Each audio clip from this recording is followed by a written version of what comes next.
Welcome everybody to Toonsday night on a Monday. As it is, the day is Monday, and why am I doing a live stream on Monday instead of Tuesday? Well, Ultimate Frisbee games conflict with the Toonsday night, so I will be through the end of May on Mondays, and Craig will be on Tuesdays. We just swapped the days. I'll do other things occasionally throughout the week, but this will be my every week scheduled time. You can, as much as possible, count on this happening every week. We got already, Tori Hanzo says, your thumbnail is an insult to all Ferengi. Indeed it is. That. What did they do wrong? Exactly. Well, anyway, thanks to Kenji, the OG Kenji, who provided me that thumbnail. I did a little extra editing to it, of course. But thank you, Tori, and thank you, OG Kenji. Now, if you are curious what's happening, well, I have got a video of Nathan Oakley doing some hot flerf action. That's what we all love. And it's with one of his ex-friends, which is basically what he does, right? He goes and he finds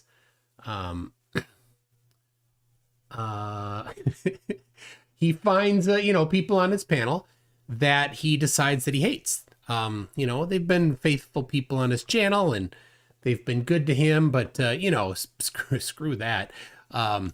He's gonna just decide someday to hate them. So he burns the bridges. So I've got the Flerf wiki. Let me grab it here. There it is. Here's the Flerf wiki right here. So here, so if you don't know about it, flerf.info, and then just search for Nathan Oakley.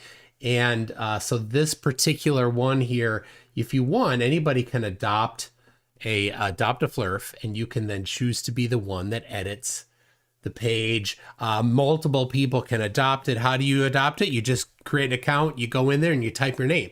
You edit the page, and in the adopted by, you put your name in there. That's all it takes. And then you go do stuff. So if you look in here, Buck Sodbuster, who has adopted Nathan, has put in a bunch of stuff. Very nice. Look at that. Likes to call his critics ugly, yet that's his teeth. Anyway, I added this here today.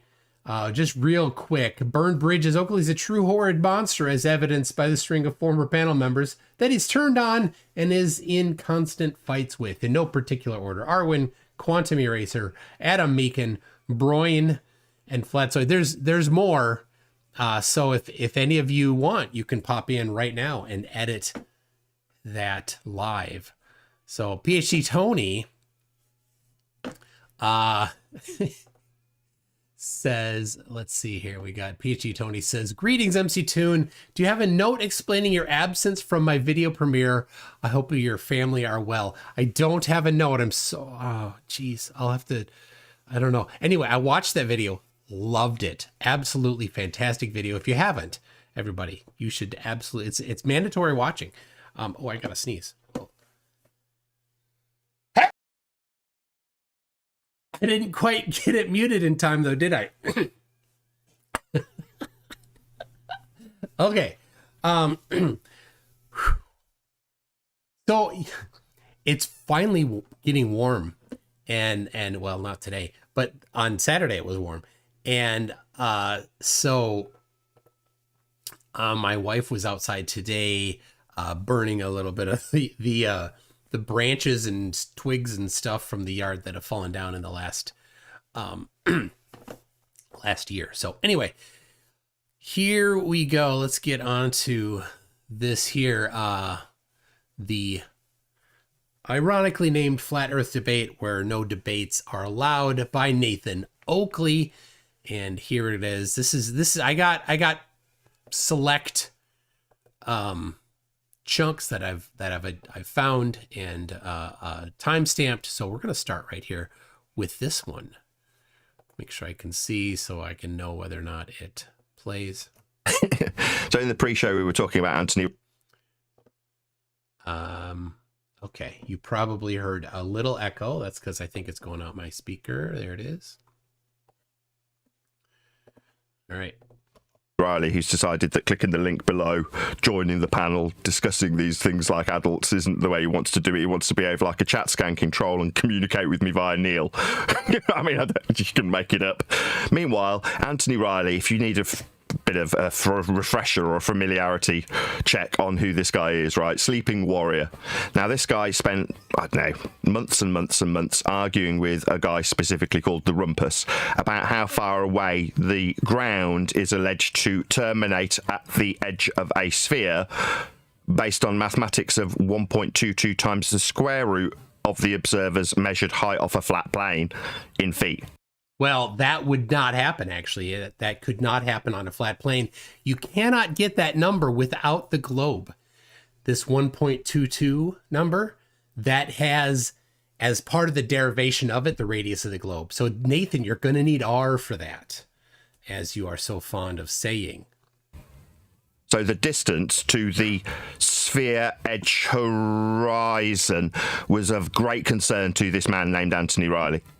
Now, when we point a sextant at the horizon to measure a straight line formed with the ground, like the horizon is made with. Yeah, and of course, with the sextant, as PhD Tony pointed out, you need the dip correction. When you are above the surface of the Earth, when you use a sextant, there's a dip to the horizon. When you're on a boat that is not very high, that dip is rather small. When you're in an airplane, it's rather large. I've measured it myself multiple times with in an airplane. One time, 3.4 degrees angular dip. If the Earth were flat, that there's two options. One is infinite plane, in which case the dip of the horizon would be 0. If you include refraction, it would be less than 0. It would actually be higher than eye level. Or if it were a disk and you could only see to the edge of the disk, then that would be a little bit of a dip. But even when you're really high, that dip is still less than 0.05. Right. The first, it's 0.0 something. Depends on how far you are. If you go to my website, mctoon.net/TFE, you'll see the list of experiments, and I've computed the dip of the horizon for the azimuthal equidistant Gleason map right here, this one. Just applying geometry, something that no flat earther can do. They cannot do geometry. But anyway, he has already, Nathan, you've already destroyed flat Earth. Like the point where the ground appears to meet the sky. Now, appears because the sky never actually meets the ground in reality. Do you think that's true? The sky being what? The air, right? What else is the sky? Of course the sky meets the ground. But that point where the ground and sky appear to meet, we can measure that part of the ground with the horizon mirror on a sextant. It's an angle measuring device. Therefore, your point 1 and the ground formed with the horizon is the point over there that you measure a line with when you measure the ground. Flat. No. Now, this is where he has now affirmed the consequent. It is in fact false, because if there is a dip at all, it cannot be flat. Well, a dip at all greater than what the flat Earth would predict, which is essentially 0. To form this angle at a vertex where your first line formed with the ground terminates at a little V shape called a vertex and lines up with the star or sun that you're measuring. Why does he say it slow? That's a measurement for mariners to negotiate the ground. Now, if you're a Dumbo, having eaten too many cakes and rotted your brains a little bit, you'll think that the horizon's not the ground. I mean, you'll spend 8 months arguing about how the ground's got a distance to it based on your height off surface level. You'll even measure your height off surface level so that you can infer that the height at 1.22 times the square root of it gives you a distance to something that's not the ground, but will be argued about how far the ground curves at that point that's not the ground. If you're a brain-dead idiot named Anthony Riley. So in conclusion, Anthony Riley's currently chat skanking with Neil because he's decided that the ground isn't the horizon. So Neil, in case you don't know, Neil is one of the current panel members, somebody that will in the future be on the burned bridge list, no doubt. But Neil is the one that we call Timu Joe Pesci. He's got basically Joe Pesci's voice. When we measure the ground forming the horizon with a sextant, you're not measuring the ground. It's not flat. It's just an angle. Sound familiar? Sound like another retard called Bev much? Just an angle. What for navigating and negotiating the ground, formed with a point labelled on the tool. That's horizon mirror. That's formed with the ground that's not the ground that you argued about for 8 months with Rumpus when it was spherical. Well, it just sounds like Anthony's become a shill for the other side. Okay, oh my goodness. So just in case you don't know, here's a little diagram of this right here. That's my the light isn't quite consistent. I've been fighting this. Oh well, I should just get another light, shine it on there. Anyway, ignore that. That does not exist. Anyway, so here's what we see. We've got the that little, the dot there, and the dip of the horizon. See that?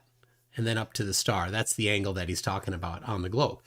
If we're flat, that dippity part, the part that goes right here, this part, that wouldn't exist.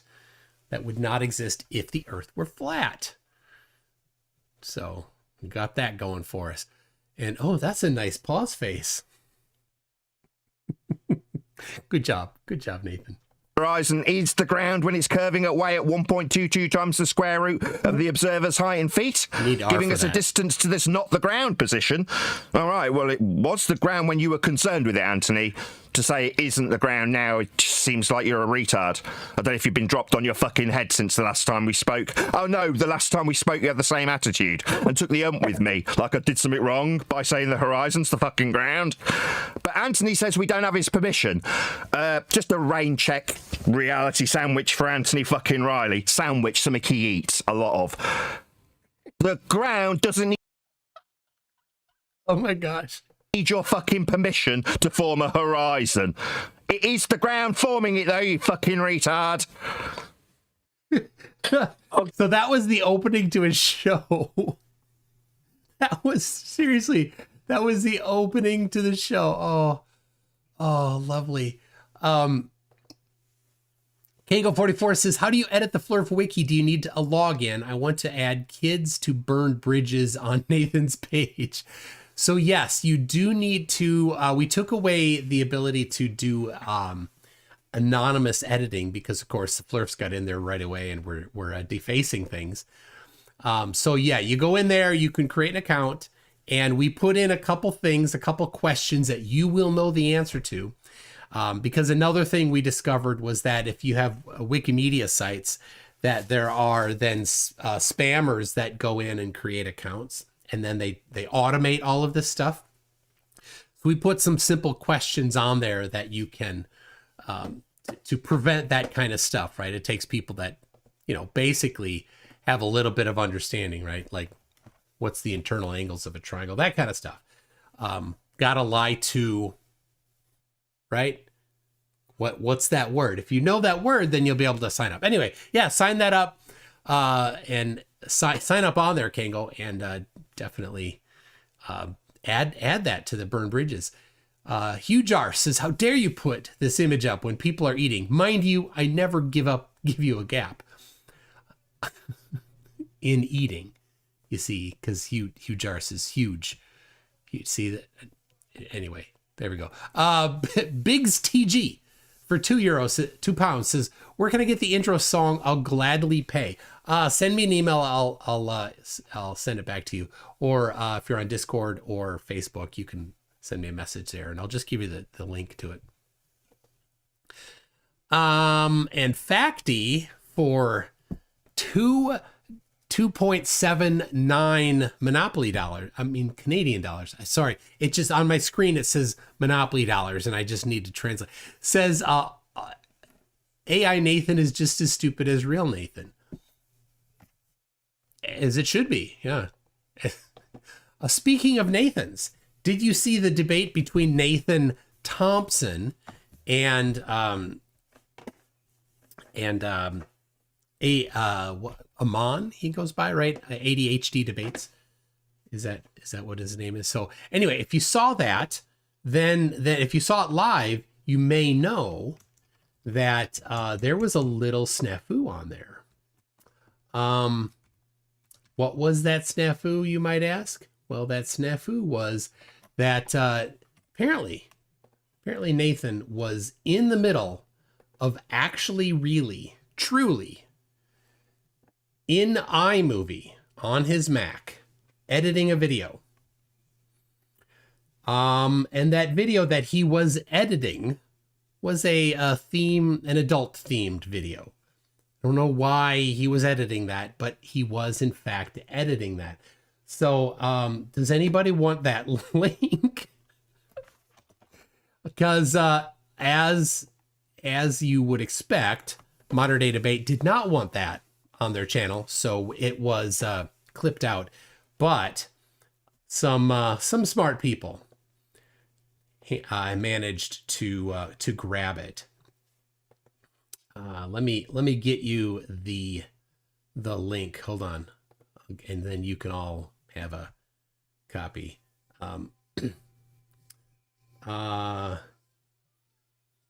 Oh, we should call Neil. That's a good idea. Yeah, Buck, do that. All right, where did I go? Here it is. Copy text. All right, here is the link to... Oh, I misspelled Nathan Thompson. Who cares? Nobody cares. Anyway, there it is. Do with it as you will. I'll pin that message. Thank you to the person, I won't mention who unless you want me to who sent it to me. Why was he editing that stuff in iMovie? It's so weird. Such as, I don't get it. Yeah, family home movie. So anyway, yes, Evil Producer 1 right there. Thank you for mentioning it. Did we see the debate with ADHD and Nathan's Johnson? That wasn't Nathan's. Look. That was no. Anyway, then we got Kango 44 says family home movie. No family watching that. But thank you, Kango. Okay, anyway, there you go. There, carry on.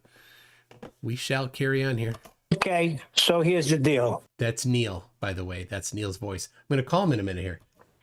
I said, Anthony, location, Anthony. The ground is part of the measurement, same as you arguing the distance to the horizon in the Isle of Man.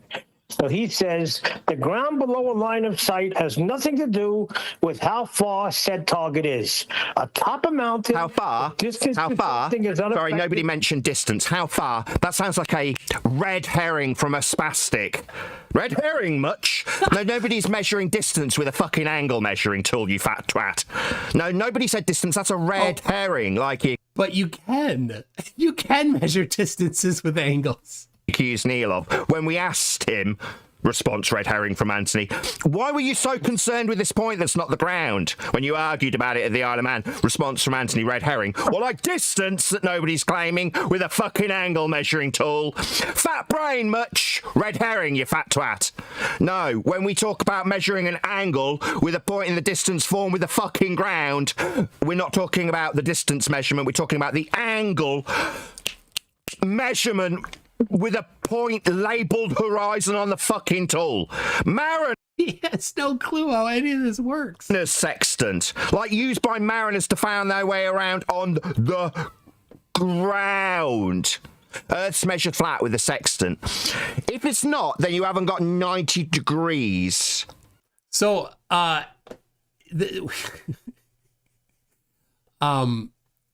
we got PhD Tony. Let's see here. Zoom does allow you to choose which window you share. So Nathan chose to share that. For clarity, Nathan was not sharing a window. He was sharing his entire screen, right? Because he was too lazy to share just the one window, I guess, or probably not too lazy, too stupid. That's probably it. We all know he does. Wait, he'd go broke. He'd go broke, right? Nobody would pay for that. People would pay to not have that.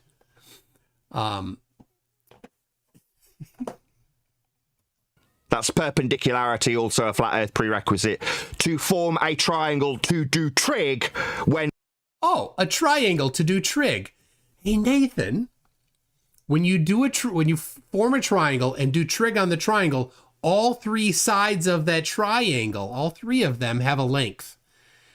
If you know two angles and one side, you can solve for all three sides. So Nathan, when you say what you say about the geometry of celestial navigation, that requires that you know the elevation of the star in real length above the flat pizza. Nathan, oh, you just keep shooting yourself in the foot. In measuring a star, it does because the angle that you are measuring is formed using the ground to establish that flat baseline. Ergo, Earth is measured flat with. No, again, that's the begging the question that you're doing there. You've assumed that the line between you and another point, right? You've assumed that here. I'll show you here. You've assumed that this particular line from the observer, circly thing, right? Here's the observer. Let's get this right here. You've assumed that the line from here to the horizon here, this one to here, you've assumed that that line there is coincident with the surface of the Earth, but it's not. You can see right here in this diagram, it does not have to be. So you are begging the question by asserting that it need not be coincident.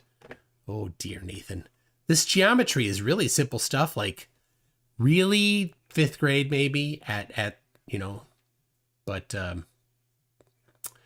it's over his head, isn't it? Poor guy.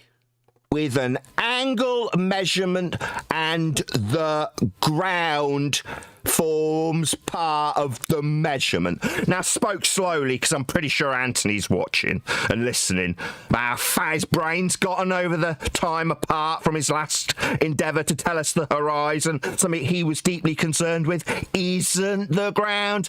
No, Anthony. 1, you don't need to give us permission to talk about what ground measurements are. 2, you've gotten very. Now, everybody take a moment to appreciate that Nathan has successfully counted to 2. All right? It's a tough one. It's a struggle. Fat.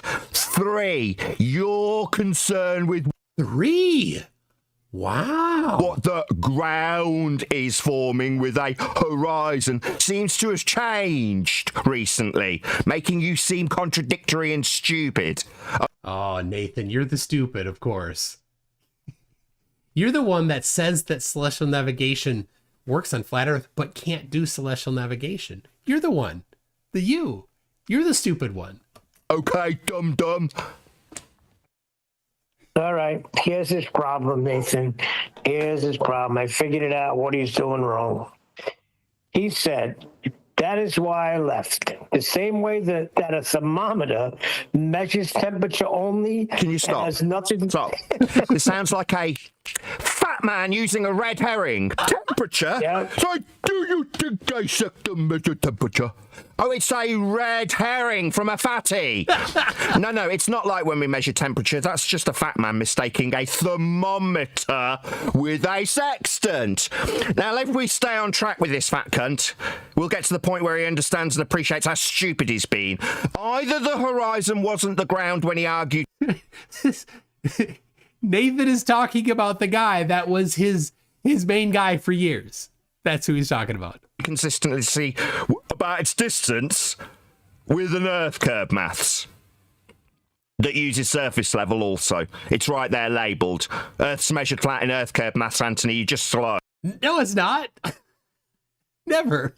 On the uptake. Meanwhile, the same horizon you were very concerned about the distance to the point where you measured with a tape measure your height off surface level, that's sea level, as a baseline principle so you could apply these maths that gave you a distance to the horizon. Yeah, all these things work perfectly fine on the surface of a sphere. That you were very concerned about, and now say isn't the ground, you fat dumbass. It is. We measure Earth flat with a sextant. Never. That's never happened. If that were the case, he would be able to produce the geometry. Anthony Riley's just not been around to comprehend these things. He was just too busy eating pies and cakes, getting his brain all fat. So he's going to go back to the panel now. And will he instantly interrupt his own panel members? Probably. Yeah, this should sum it up. He said, Edibert, Riley agrees with me. And the statement that Sorry, stop. So did you... What? That was it. That's all he got. Say, man everybody hates agrees with other stupid fat man with fat brain. We all hate you, Edgar Bear. Why are you piping up with your opinion like we give two shits? Oh yeah, Elder Bear's another flat earther. We've already told you if you were in front of us, we'd be stamping on you.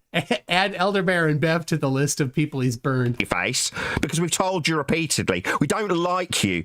Now, the fact that you're a fucking sadist and need to hang around people who utterly despise you is a testament to your own pathetic little nature. Go away, you snot-faced little dweeb. Nobody gives a shit who agrees and aligns with you. Oh, you king of this dweeb. Hey, Anthony, seems like you've got a king. You've got a little Batman hero saving you, you fat twat. Horizon, not temperature. Not this is like, what, red herring? No, definitely not. We're not going to have any little distractions from how fat, stupid Anthony Riley's become. Line to horizon. Is that the ground forming that horizon? Not according to Fat Man Anthony. Yeah, we're not going to be distracting away from how stupid you are, Anthony. Also, the nerve of this wanker. One of his best friends, people. Us he doesn't give permission. What? To dictate what the fucking horizon is? You aren't the arbiter of what the horizon is, you stupid man. When you were utilising the horizon distance you were so concerned about, you didn't decide whether or not it was the horizon or not. You just took it off a page. It was labelled, marked with an X, with the word horizon next to it. You were very concerned about the distance to it when you thought it may or may not be the edge of a Earth curve ground forming it. That horizon that suddenly isn't the ground when we're measuring a horizontal line with it to form a 90-degree triangle with. Yeah, we're definitely 90-degree triangle. Again, what is that? That requires knowing the height of the star. measuring the ground, Anthony. It is flat, and a sextant measures it. Never. Yeah? Try and stop the old cholesterol damage. Yeah? And pay attention. You are not the arbiter of our fucking horizon is. We don't need your permission. We will call you stupid if something you are deeply concerned about stops being the ground when you measure it with a mariner's sextant. What, a guy who's worried about how he finds his way on the ground? So he uses part of the ground, forming a position in the distance, to not measure temperature or distance, you red herring using wanker. No, an angle measured with the ground. Okay, you're writing this down, Anthony. You're slow. It's taken months. Okay. That's the first. That's just the monologue. Woo! What an absolute piece of human filth Nathan Oakley is. Wow. To his friends. All right. Well, what time is it?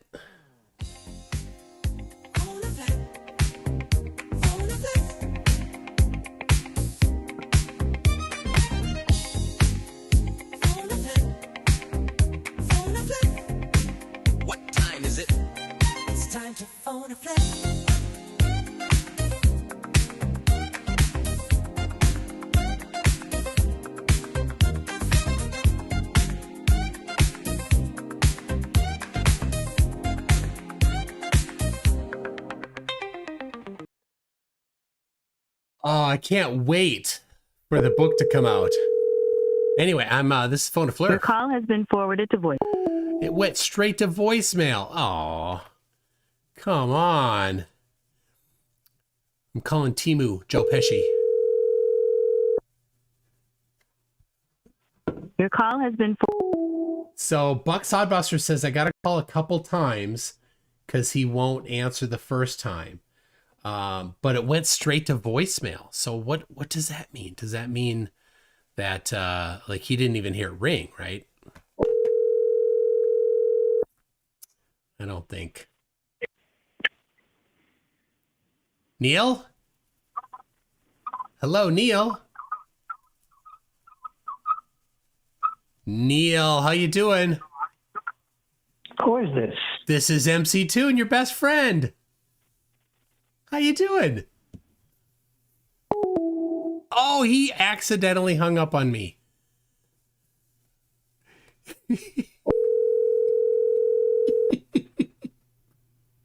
Your call has been forwarded to voicemail. The person you're trying to reach is not available. At the tone, please record your message. When you have finished recording, you may hang up. It actually hung up on me before I could leave a voicemail. What is going on, Neil? Why couldn't I leave a voicemail for him? Anyway, okay. Did you all have your tab? I need to get some tab going here. All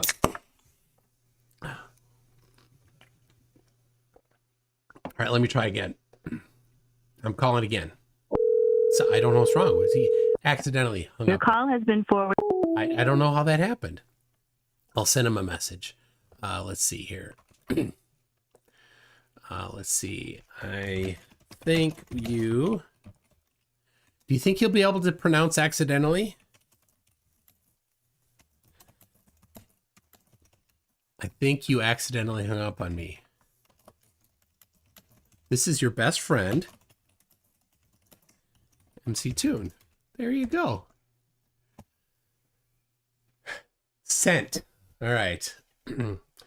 I think his phone battery is flat, but tell him I said hi. Okay, yeah, PhD Tony says hi.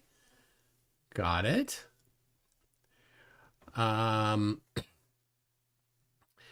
You need to fix SC blocks random words. Super chat blocks random words? What blocks random words? Let me. You need to fix SC. Is this? You mean this? I still haven't fixed the. I still need to increase the font outline. So yeah. But thank you, Jack Fetter.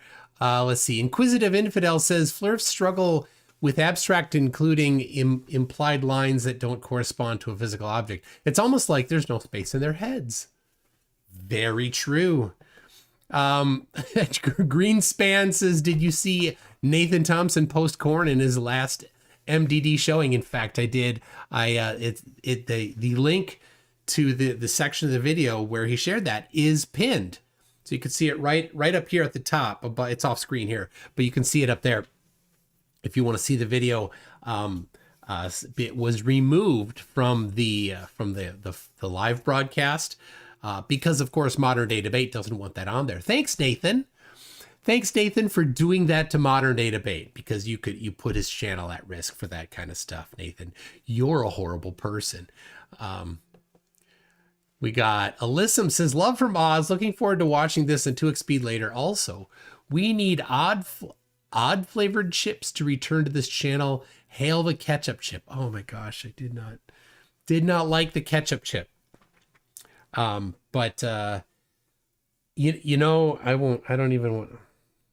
There is, where did my wife get it?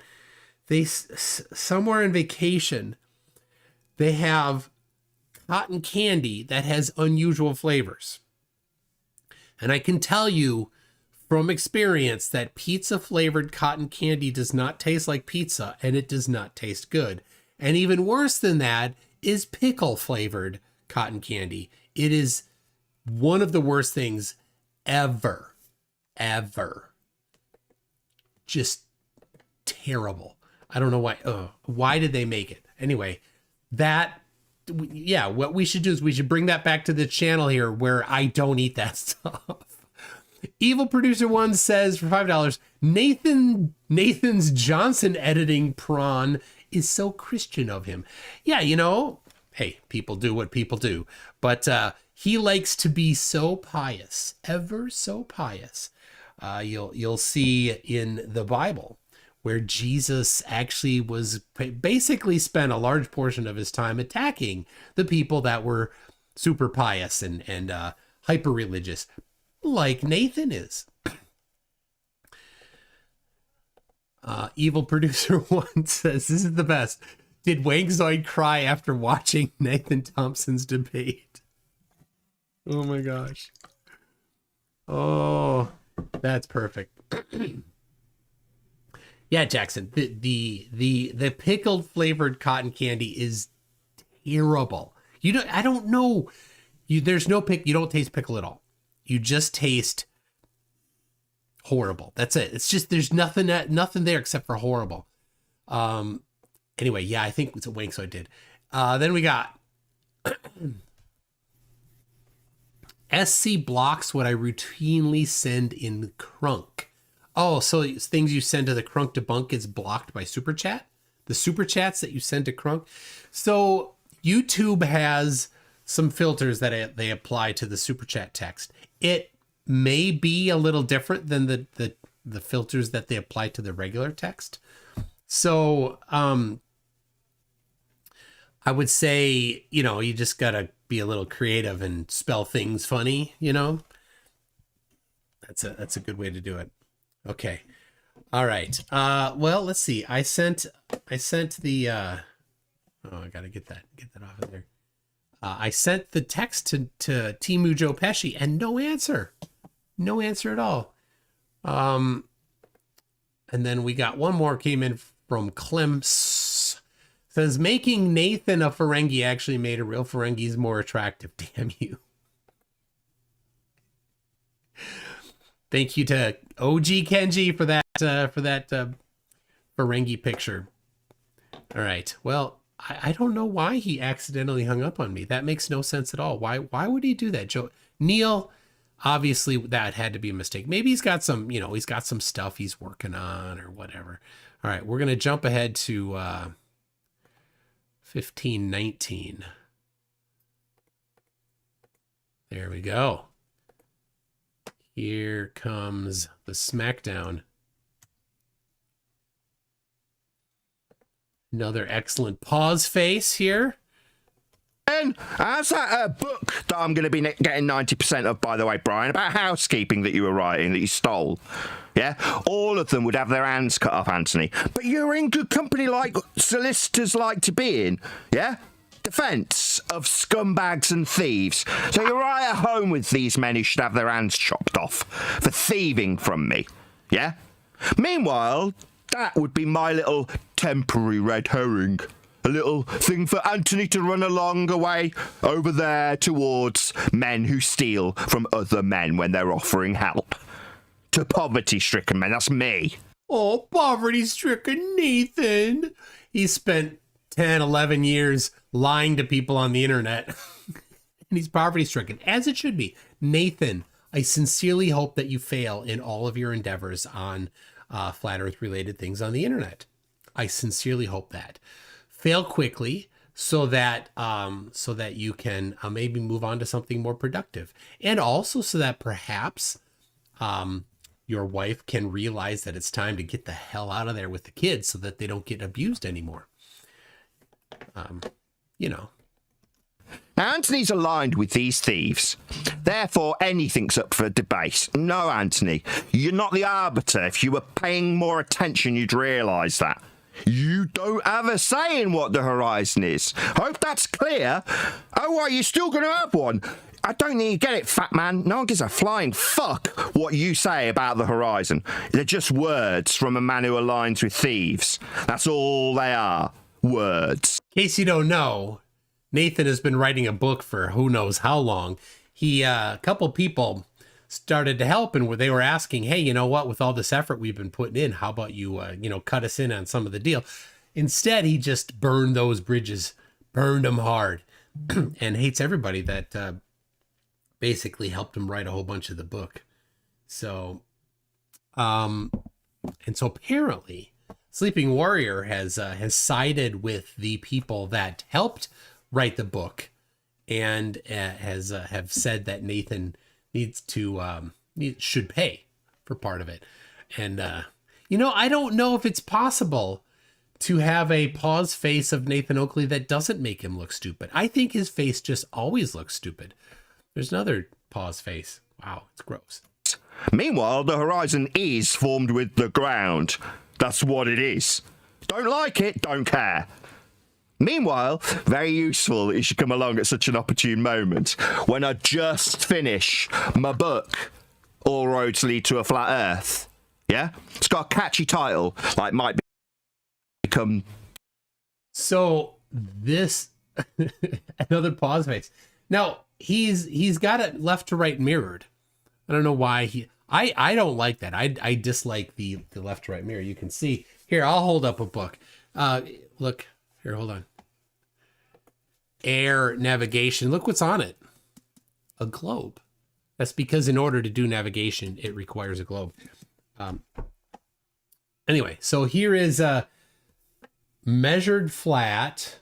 All roads lead to flat Earth. Nathan Oakley. That's his book, apparently.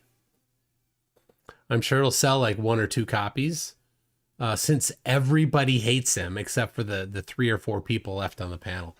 That's about it. So, but most of them don't have the money to buy the book. So who's it going to be? Nobody. A whole bunch of nobodies are going to buy the book. And all the best. Title of a full series, Measured Flat. Specifically, yesterday, we were dealing with this very subject. We hacked out a huge section of weaselly adenoidal... Who's we? ...sounding garbage about dip correction. Why? Well, because your guy who's understood that you're looking at the horizon form with the ground with this tool that's... Yeah, so how do you do a dip horizon, Nathan? How does that work? We got from here to here. How does that work on flat Earth? You would have no dip correction on a flat Earth. And the number, the formula that you plug in for that dip correction, right? That formula is requiring the radius from here to here. It requires this distance in order to compute that formula. How does that work, Nathan? How you can't use the globe in your flat Earth stuff. You gotta use flat Earth. As soon as you use the globe, you concede that the Earth is a globe. It's going to save your life when navigating the fucking ground. Doesn't need the weaselly ball earth defenders saying that, nah, this point in the distance, formerly the geometric horizon's now tangential to the point I'm standing on. And mathematically, in an orthographic view, we don't have any tangent-based horizons because I'm standing at the tangent now, regardless of my high off-surface level. No. You remember playing, I don't know if you remember, playing Sonic the Hedgehog. And when there was so much stuff on the screen at the same time, everything would slow down. Do you remember that? If you remember that, put a 1 in the chat. What did you, I won't say what I called it. What did you call it when that happened? I'll tell you what I called it, and my friends and I called it when that happened. When flat earthers talk slow, that's what happened. That's what I think of every time. There, we got a bunch of them.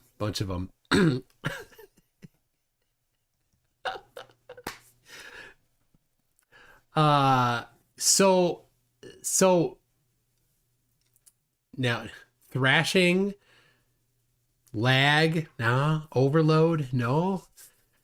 We didn't call it that. I mean, you all could have called it whatever you wanted to call it.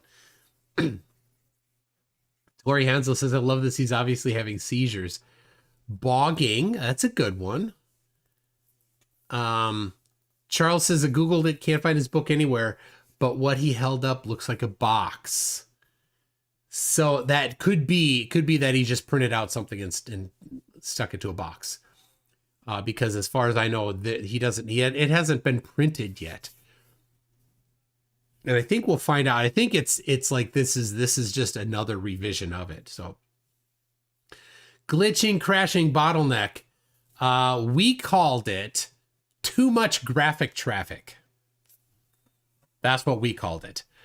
So I don't know. Anyway, so here we got Jack Fetter talking about how to spell things and sneak things through. He says, I've been on the internet since '94. Ain't no tricks.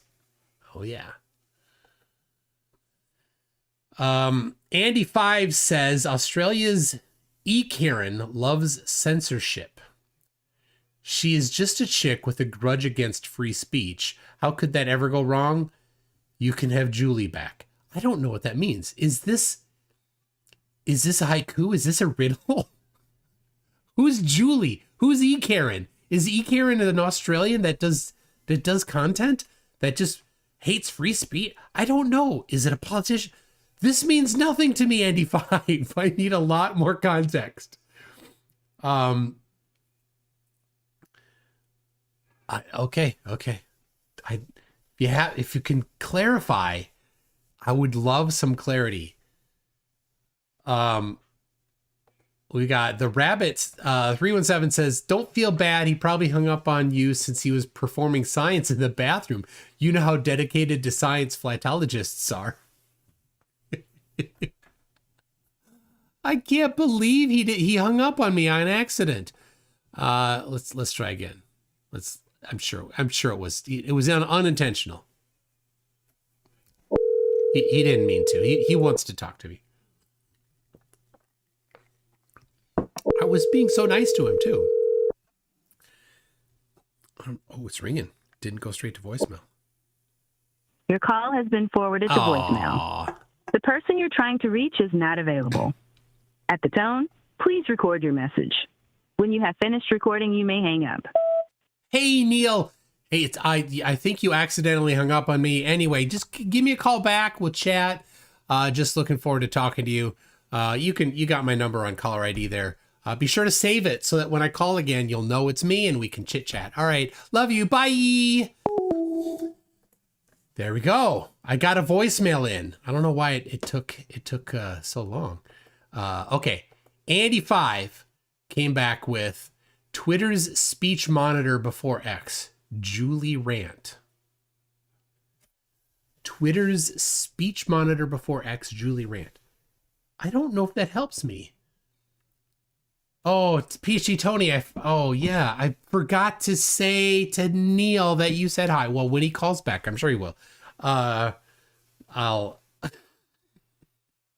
I'll tell him.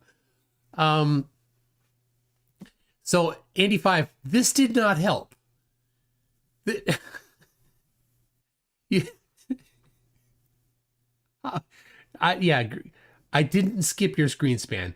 I'm jumping between Andy and Andy, right? We got Andy 5 saying Australia's Karen loves censorship, and we've got Andy 5 saying Twitter's speech monitor before X, Julie Rant. I don't know what Julie Rant is. I'm just jonesing for some more information. All right, let me get here. Kango 44 says you spelled see you next Tuesday wrong, or he spelled that wrong. Yeah, Nathan did. Nathan, you'll get it. Greenspan says Toon. Do you host debates? My microbiologist roommate and I love Flerf stuff, and we really want to debate a Flerf together. I would be happy to host a debate, but it's a BYOF. Bring your own Flerf. So what you want to do is find a Flerf that will agree to debate you, and so I can assist you a little bit in that. And I'll tell you, number one, if you haven't debated a Flerf before, don't try to go and get like some big name Flerf, right? Go try to get some no name Flerf. And if you haven't debated before, the other is go in Discord. There's lots of Discord servers where you can interact with some Flerfs and see how deceptive and evil they are, how they hate telling the truth, and how they know that they don't have any evidence for flat Earth, and so they avoid any claims typically. So there you go. That's my advice. You can send me an email, mctoon@mctoon.net, or send me a DM on Discord or Facebook. Those are the two best places. And on Facebook, it's Michael Toon. Find my actual Michael Toon account, not my MCToon page. It's a whole different DM system. I don't like the page DM stuff. It's basically just tuned for businessy things, which is not really what I do. So anyway, there you go. Thank you for that Greenspan. And I was coming in here for a reason. Andy 5, we got any more from Andy 5 to help clear things up? No, you don't have to super chat it. Okay. Julie Inman Grant fired by Musk from Twitter. That's okay. That helps a little. So it's Australian Karen loves censorship. She's just a chick with a grudge against free speech. Is that Julie? That's who you're talking about, Julie Inman, who was fired by Musk from Twitter. Okay. Twitter is a Wild West. Like there are X. It is the stuff that people get away with is quite something, right? I'm in favor. What happened? Hold on. I can't. That's not this thing here that I control this. I can't click on it right now. Something weird just happened. Yeah. So I have right here. This is where I have a screen right there, and it's got a teleprompter. And so when I'm reading the super chats, are right there. And the other stuff, but for some reason it all just froze. So yeah, it froze. You see, I just quit the app. That's why this went off. So anyway, let me rerun. That went, oh no, come on. There we go. It's all good. Everything is awesome. Here it comes. Okay. There's that. I just have to reset things up. Strangeness. I can't.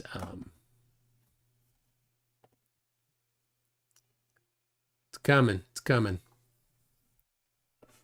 There it is. All right, we're back. But I can't look at it right there because that screen is a little sketchy. It's a USB-C screen. It's not connected by a regular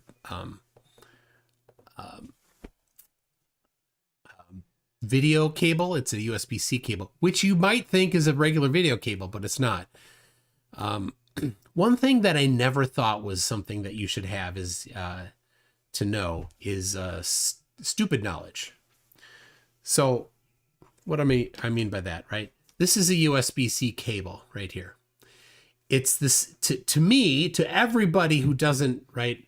Now I know what to look for, but I should not need to know what to look for. If it looks like this, it should work the same no matter what. Everything that has this plug on it, I think, should work identical. And if a cable has this look to it, then it should work the same. And you shouldn't need to say, oh, there's a different logo here. And since there's a different logo here, it's a different cable. You see what I mean? It's a USB-C cable. That's it. But now it's Thunderbolt and USB-C. And you can plug your monitor into it. And it doesn't run USB-C, it runs Thunderbolt. But it's a USB-C cable. You see? Oh, now you need to know. Yes, USB-C is also Lightning. So that monitor there has a USB-C cable on it. You might think, if you look at it, because it's a monitor, oh, that's a USB-C monitor. It's a Thunderbolt monitor. It's not. It's a USB-C connected monitor. So it needs software that sends it's a different interface. That's why it's a little less good. I don't know. A little less good. Me English good. All right. Anyway, let's get back to the Ferengi. So, all right, the life raft portion of his rant. Starting right here, let's go here, 27. There we go. Here is the life raft portion. Take a little boat ride, and the boat goes down like the SS Minnow. But we happen to get on a life raft, and we got a sextant. Do I need to make any dip correction at all? No, because you're not far from the ground. Remember this part here? That angle there? That angle is small when you're in a life raft, and that angle is big when you're up high. So the correction is not as necessary. Are they going to get confused by that? Indeed they are. No. Game over, Edda Bear. Game over. Oh, was this what we went through with this irritating prick Edda Bear? Edda Bear, you still hanging around the people who utterly despise you? I'll give you one of the reasons we despise you. I personally put that very fact to you. What, like, if you're in a dinghy, you wouldn't need to make a height of eye correction, you're actually at sea level. Yeah, that's correct. Now, we put it to him multiple times. This is why we despise you and would rather beat the living piss out of you than talk to you again. But you're still here with people who absolutely hate you. Yeah, you can't cope with how Earth is measured flat with a sextant. Therefore, when this man never measured flat with the sextant. What, a minute ago you were aligned with the fat man that it wasn't the ground? Well, when you're saving your life at sea because you've gone down in a dinghy, yeah, it definitely is. Now, to be clear, if any flat earthers were in a dinghy, lost at sea, and they just needed to know where they were to save themselves, they would have two choices. Well, there's three. One, of course, would be they're too stupid to do anything and they just die.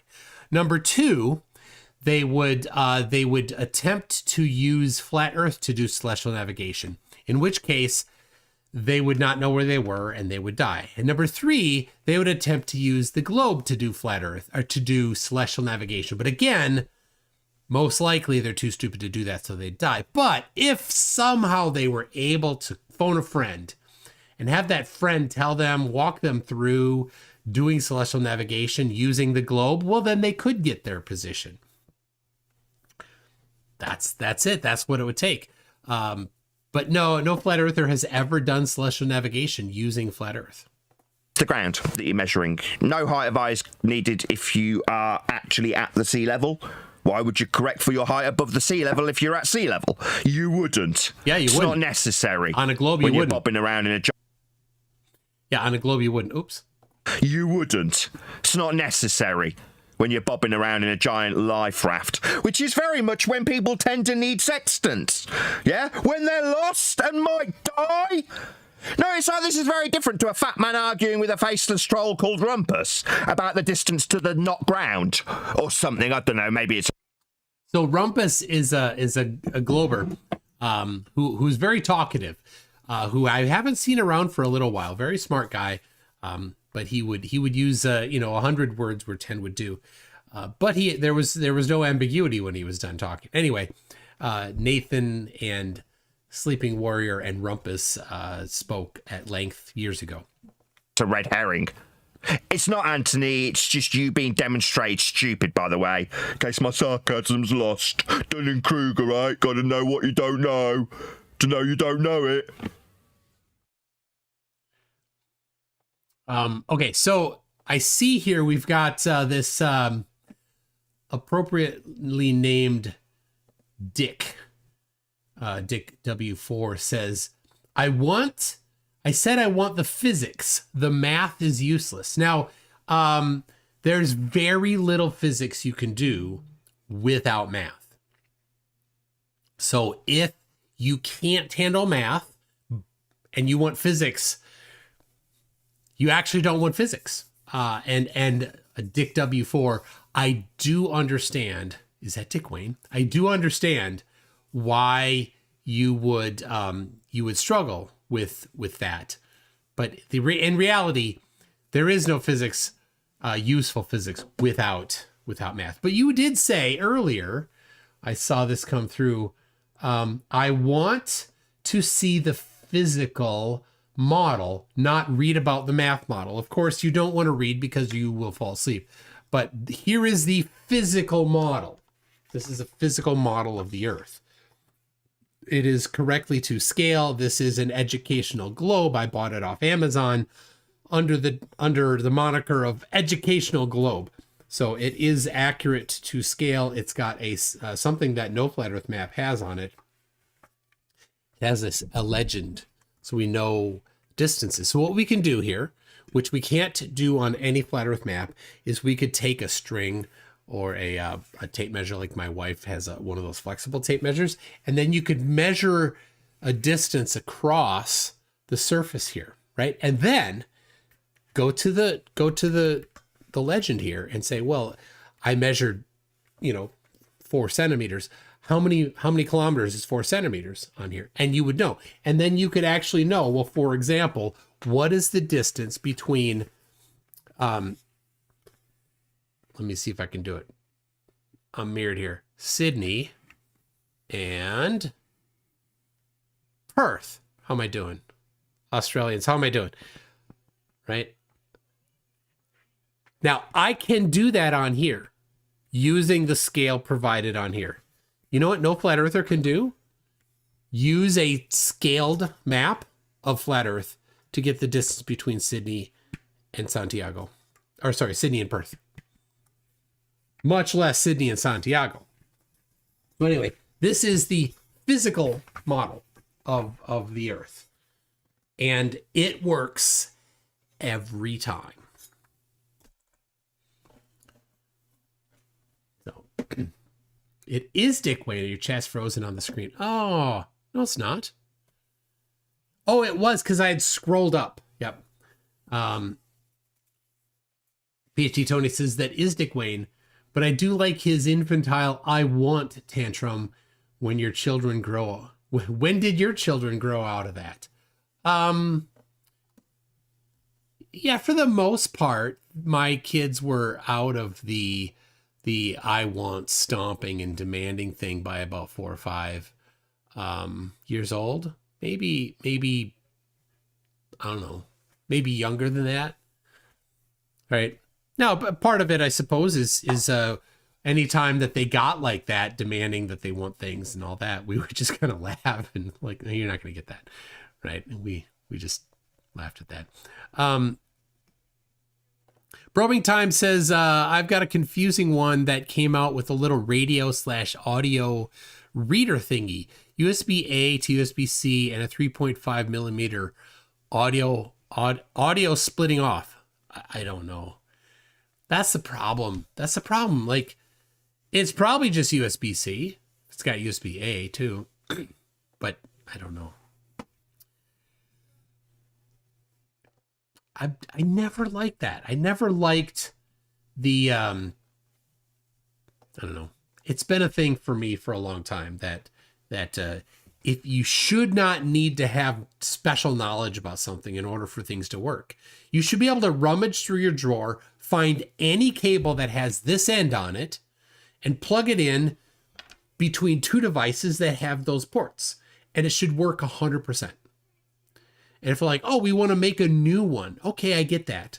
You shouldn't need special new knowledge on that. So any cable that is an old cable should work on the new system 100%. Not with a slowdown, 100%. And if you need to do something new for your new one, then it's okay to have a different plug on it. The reason why is because it's a different cable. Your old cables aren't any good anymore. Because if you're like, oh, well, we want backward compatibility so that we can... No, you don't. That sucks. You rummage through your drawer, you get your old cable that you think is going to work. You plug it in, you're like, why the heck is my hard drive so slow? Because you didn't have the secret knowledge. That's why. Here. Apparently, it is time to ask MCToon. I have an aviation radio that has a USB-C connector but won't get power from USB PD. Only old school USB-A supplies. Exactly. My camera, this camera right here, has a USB micro plug on it, which is this a USB? Yeah, this is USB micro right here. Right, and this is USB-A right here. And that camera has a USB micro plug on it. And you'd think, oh, well, you should be able to power the camera with it. You cannot. The only way to power that camera is long-term is to have a battery pass-through. So I had to go buy a battery pass-through. Same thing with the Nikon P1000. So I got a battery pass-through for the P1000. Why doesn't it work? It should work. We got Douglas Jenkins says, and on top of that, USB cables have quality issues depending on manufacturer. Of course, that is the other problem. Like I have, where is it? Oh, it's in here. The drives that I brought to Antarctica, I bought some drives that were supposed to be good and they weren't great. In the end, I got these. These are nice ones. These are Ugreen brand drives. Really good drives. They were just a couple bucks more than the crap ones that were slow. The crap ones that were slow worked well with they were actually fast enough on these 800 gig drives. Can you read that? 800 gig? Right there, 800 gig. But with the larger drives, they did not work. So I had to get these. And these were great. Except the cable had to be just the right cable. So I ordered a different cable that was specifically just for this. That was a better cable. So anyway, this is what I got. I was working on something earlier with this.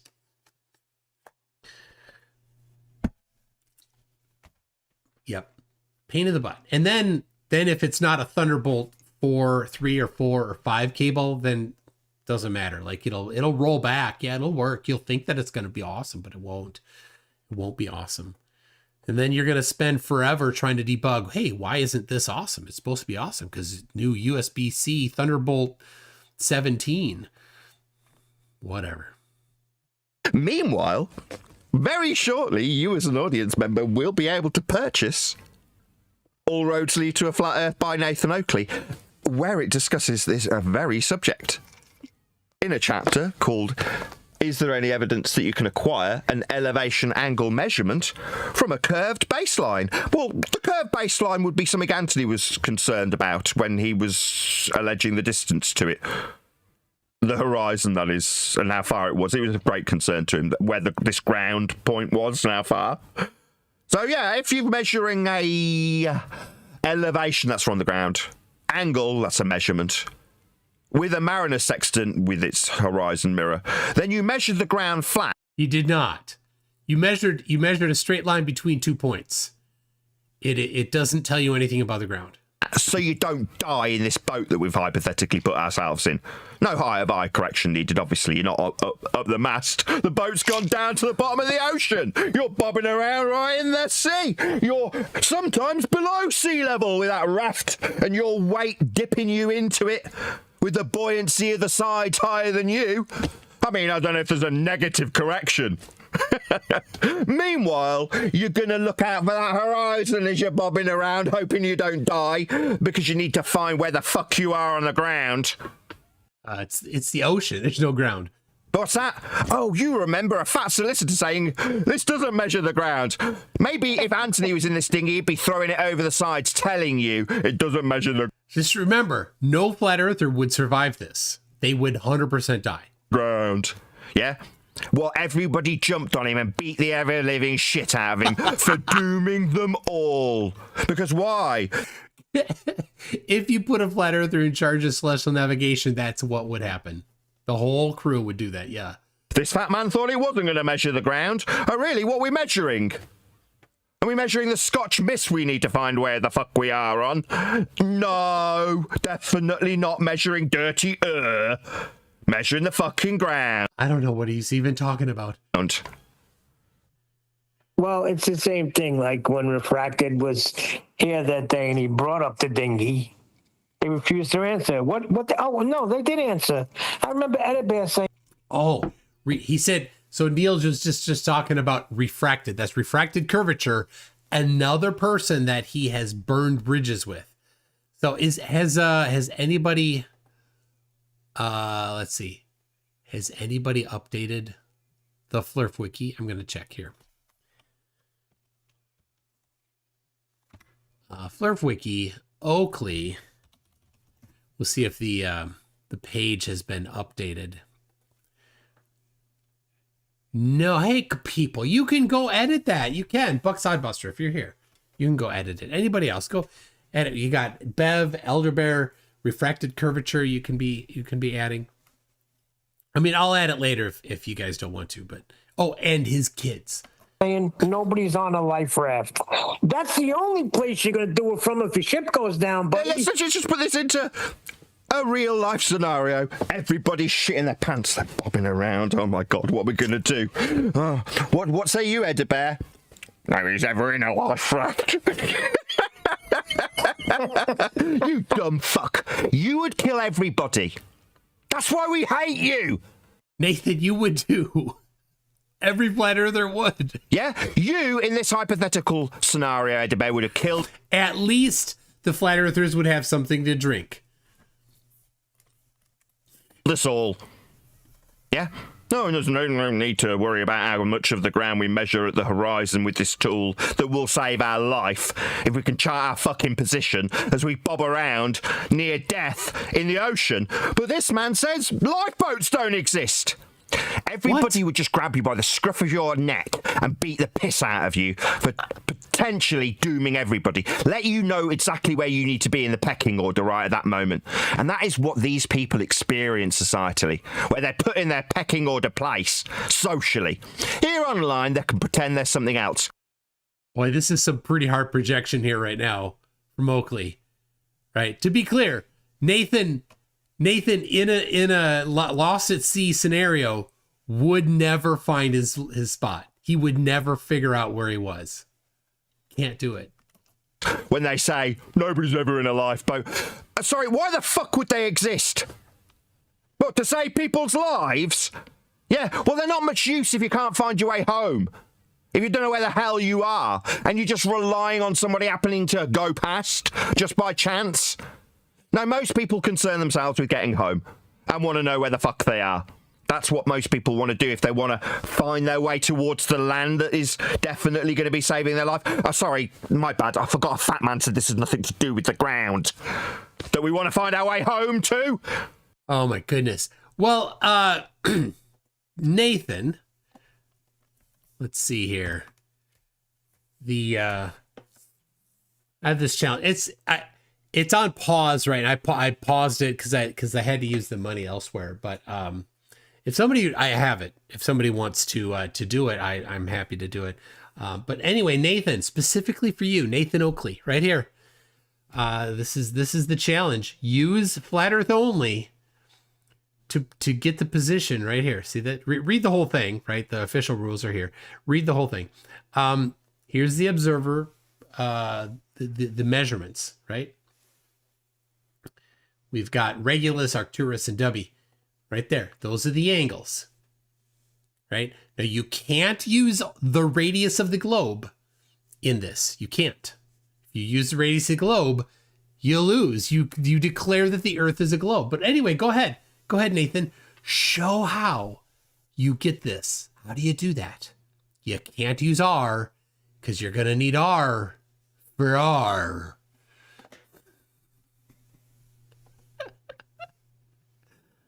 Okay.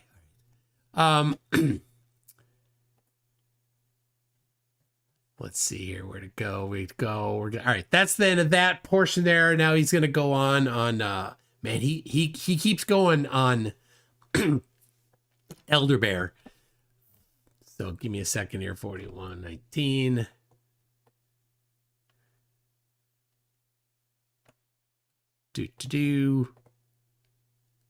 Right there. All right, here we go. Is the horizon a circle? Oh, that's refracted curvature. The drunk hillbilly. The line.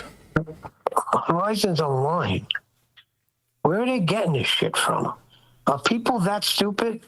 And Edda Bear is really hanging on to what you said, refracted. He keeps claiming John said I was correct. No, I said he was wrong. He got my claim wrong. He got his understanding wrong, and then he wouldn't accept the position when it was made clear. Oh, maybe he hasn't burned the bridge with refracted curvature yet. Time. Oh, it sounds like a really pleasant guy. Sounds like someone you'd want to have a beer with. Or alternatively, if you don't recognise sarcasm, sounds like somebody you'd want to beat the living piss out of for being an irritated twat that you're told to get lost lots of times and still hanging around, misrepresenting. Oh, by the way, the horizon is not a line. It's not a straight line. It's curved. Look at that. It's curved. This is 46,000 feet. Wolfie 6020 took with the iPhone rectilinear lens, and you're like, oh well, flat earthers love to claim. I know what they're like. Oh well, it's a barrel distortion. But if that was the case, then the curve would be different when it was up here. It would be dramatically more, and it would be the other direction at the bottom of the frame, but it's not. It's the same in all directions. Same above, bottom, center frame, same curve, same direction. So it's not barrel distortion, flatties. Sorry, you can't claim it straight. You and lying about you. Yeah, that's exactly what this person is. Criminally so. Edabed, did you provide us with your name and address so we can report you to the Criminally? police for harassment? You're still hanging around. Get lost. Nobody likes you around here. We don't want to hang around with you. Maybe That's not how it works. that wasn't made clear enough. We don't like you and don't want to be around you. Oh, he's got a timestamp and everything. So, John, when you put him at sea level, So John, aka refracted curvature, aka drunk hillbilly. on the raft, his response was, nobody's going to be using a sextant on a raft. So that supersedes all the nonsense that he's talking about, yet he won't freaking address that. Wow, Jim Smith's refracted curvature said on one show that he was fired from his job for yapping about flat Earth all the time. Not surprising. Not surprising. Now, I don't know what he does for a job, but he claimed to have both a mechanical engineering and electrical engineering degree. And I would tell you, as a software engineer, if anybody on my team were a flat earther, they'd be fired immediately. They wouldn't finish the day out. I would say, you can go home right now. You can come back at the end of the day, collect your stuff.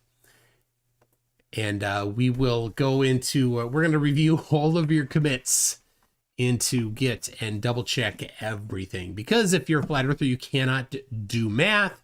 You cannot think rationally or logically. That is a unquestioned. Flat earthers can't handle that kind of stuff. Well, that would be the one place you would definitely need a sextant, is if you were stranded on a raft. Of course, the thing is, I get that.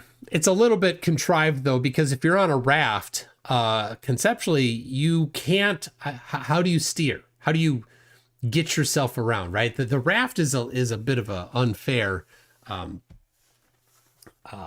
a not unfair, but impractical challenge. Right. A better would be, you've gone through a storm, and in the storm you don't know where you are, but you still can.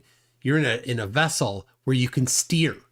Right? Maybe you've got a motor and gas, or maybe you've got sails because it's a sailboat, and you can go in any particular direction that you want. On a life raft, there's not a whole lot of moving around that you can do. But of course, these flerfs, they don't even think about that. That's where it'd be like life-saving information to have, There's a movie Robert Redford stars in, and he's all by himself. It's called All Is Lost. The man is shipwrecked, and he's on his life raft. And you know what he pulls out? A sextant. So go rent that movie. Oh, Interesting. Well, now? Of course, it's a movie, but how do you steer? Maybe you can, right? There's some things you can do, but it's a little tough. But anyway. And when you do get your position using the sextant, you have to use the globe. today you don't rent, right? You just Google it and find out where they're playing it. No, Maybe it'll help some of you got morons. Did he just say I've got Blockbuster? Did Nathan Oakley just say he's got Blockbuster? Just a second. Let's listen again. Rent that movie. Oh, today you don't rent, right? You just Google it and find out where they're playing it. Maybe it'll help some of you morons. He did. Nathan Oakley just said that he's got Blockbuster. Wow. Yeah. Go to Blockbuster. They're in movies. Okay, he's joking. Go to Blockbuster. They were big at one time. Yeah, you know you're. Tiny Captain says a lifeboat is not for sailing; it is for getting away from, from whatever he must have mistyped something. He says also in my line of job, flat earthers do not get hired, and if they slip through, they get fired. Absolutely, right? Life and death stuff, navigation, and flat earthers doing navigating would wind up in death. Old when you get a YouTube short that says, remember these from the 90s, like back in Victorian times? And then it shows you people with like music and slightly out of focus 8mm footage. And you're like, I don't remember the shaky nature of the 90s. You know what I mean? But you remember walking into the Blockbuster and going, where's the new releases? Ah, there they are.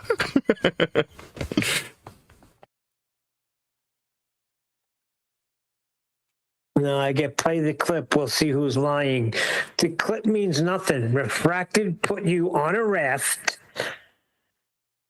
where you definitely are using a sextant, and you definitely do not have to use anything with dip correction. Not needed. So that knocks your whole claim out of the way. Yeah, you don't need dip correction when you're not far off of the surface, because that angle there, when you're close to the surface, is very, very small. hold on. There, I can give a diagram that's a little better. I don't know. Have how many of you understand this and this is just review? Let's see here. That's not it. Let's see here. How about that one? There we go. Okay. So here is a diagram that I've worked on a little bit. Let me get this Riley Life's in Utah super chat off the screen. Very funny though. I'm not going to read it, but just something Nathan has not found. So when see that the line that says horizon, right? That horizon line there. Let me get it up here. So this one right here, this line right here. This line here is the horizon. You see that angle there, which is angle C, is based on it's related to how high you are above the surface. Now, when you're really low to the surface, let's say you're right on the surface where this dashed line is. So then what's going to happen is the horizon line and the dashed line are going to be the same because you're at low elevation. So this angle C is going to tend to 0. So that's C is your dip correction. So your dip correction goes to 0 when you're on a life raft because you're really close to the surface. And what you actually want is you want B, angle B. That step 2 is getting angle B. What you really need is, let's see here. Hold on. There it is. What you really want is this zenith angle here. This value here is the value that you want. You don't want this one. You don't want the elevation angle. So this is showing if you're on a life raft, there's no dip correction. So this line right here is the same, right, that I showed you in here. This horizontal line right here, this dashed line. It's not down at an angle, or it's at such a slight angle that it's tends to 0. But you don't want that value. The value you want is this departure from zenith value. So when you get this one, you got your horizontal, which if you're in a life raft, your horizontal and your horizon are close enough to each other that for the precision you need for celestial navigation, you're fine. So you get this, and then you take 90 and subtract this from 90, and that gives you this value here. That's what you want. So there's a bunch of steps you need. Now, if you had an instrument that could measure rather than from the horizon, from zenith, that would be ideal. But at sea, there is no instrument to do that. There is a theodolite that would do that if you're on the ground, but they need to be, they can't be rocking around on a boat. Interesting. Emerson Biggins says, look up Captain Bligh. He navigated over 3,000 miles in a lifeboat with a sextant after being kicked off the HMS Bounty. Well, there you go. All right. So my question though is, how did he do that? I don't know. Maybe people do. Did he have a sail with him, or did he just row? Right. If you couldn't row and you couldn't sail, right, you couldn't choose to go anywhere. You could only go where you were brought. So it depends on what kind of stuff you have in that lifeboat. So I would imagine that he had some sort of ability to control where he moved.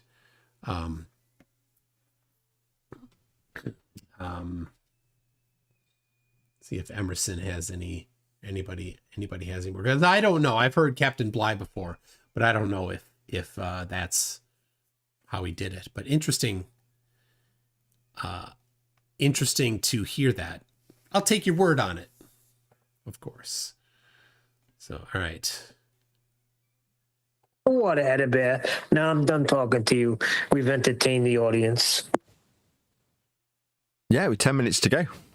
I will do another plug, though, for, in all sincerity, something that can go into the book as it's in the production. Mentioning on Patreon, voice basically find out in this, you can about Anthony Riley and his distance to the ground in the form of the horizon in the orthographic, begging the question, proof of nothing. Don't care. So, you know, for that reason, it's not necessarily the case that you're permanently in the book. Again, I think I mentioned that on the Patreon page. But yeah, please join me on Patreon. I think it's 30 and that going support. Don't join them on Patreon. I don't care if that's too asking and during when they were asking. So it makes sense after they've asked to make that the facility to afford them that. So there we go. That's interesting. They're completely oblivious to you know, that they're showing how the globe actually works here, and they never use it, right? This right here is you know, this does not include any refraction, which of course they hate including refraction. But yeah, there you go. This is all globe. I don't know why yeah. Oh well. They're not smart. What a guy. That's out to Unisox Femi. Say ground one more time. I dare you. Just say it.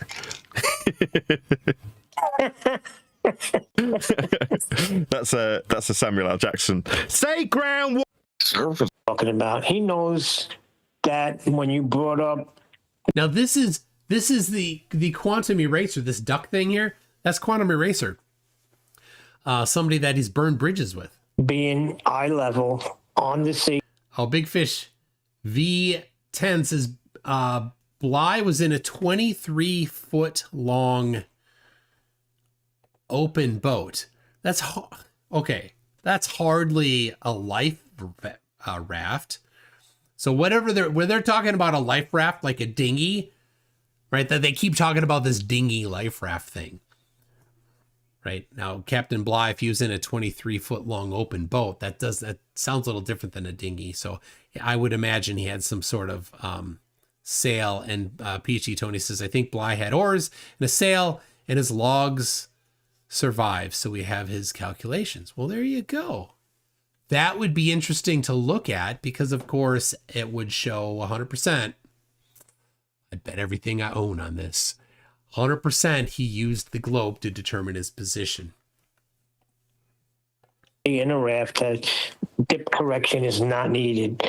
But he has the audacity to say that was not what he said in the clip. Yeah, these people are delusional. They think it matters.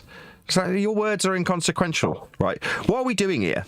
Talking about how we measure the ground with a sextant to save your life at sea. I didn't say that, you dick.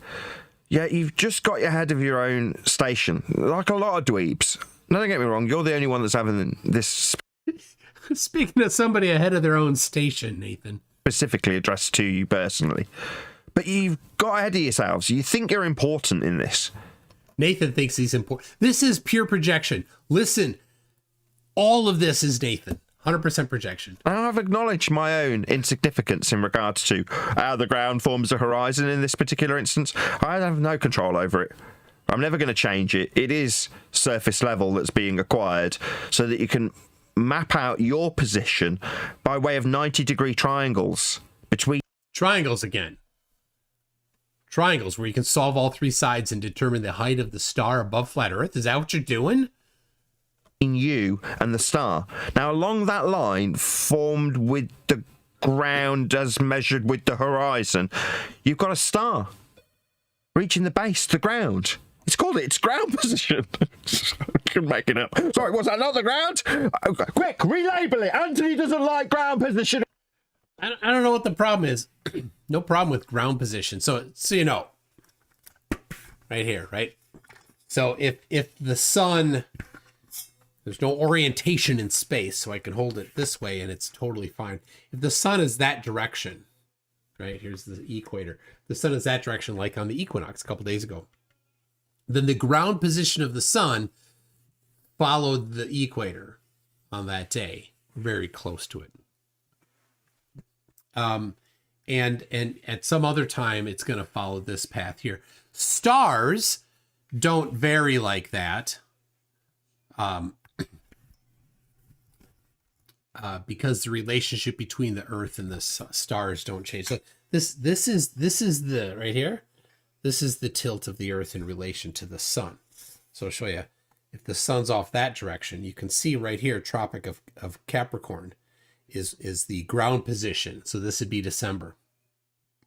And then when the Earth is over on the other side of the sun, right? So the sun's over here. So now we've got the Tropic of Cancer, right? So the Earth didn't wobble, right? At one time of the year, the sun's that direction and it moves around. Now the sun's on that direction. Flat earthers don't get that. They think, and I gotta be fair, a lot of people think that this is what happens. They think that this happens throughout the year. When you hear flat earthers say wobbling, this is what they think is actually happening. Now, I can understand if people are confused about that. I can give people leeway on that. But flat earthers, you don't get that because you claim to know more about the globe than the rest of us. You claim to be able to test the globe. Well, if you're going to test the globe, you've got to understand the globe. If you think this is what the Earth is actually doing, then you do not have the qualifications to test the globe. You're not smart enough. You're not knowledgeable enough.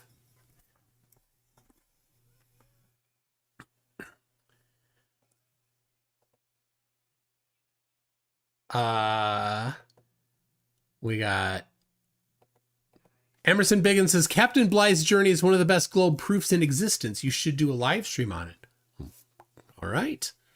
It sounds interesting. I'm in. I'll have a look. Mr. E-Man Original.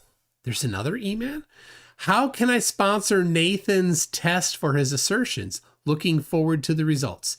Yeah, let's drop Nathan Oakley on a dinghy in the middle of the ocean, give him a sextant and a nautical almanac. But hold on a second. The nautical almanac places the stars within a sphere. That sphere is a concentric sphere around the globe. You're going to need a globe for that. Lacking that, where are the stars for flat Earth? They're certainly not in a sphere around flat Earth. Think about it. Think about it for just a second. If you're going to use the celestial sphere around flat Earth, right? So here's the flat Earth. You've got half of a sphere here, and the other half has to be here, right? The problem is that every single star is always above a certain spot on the surface of the Earth. There's always a ground position for every star. And while we cannot see them visually during the day, we can see them in other spectrum during the day. So we know that just because the sky is blue and it washes out our visibility to the stars are still there.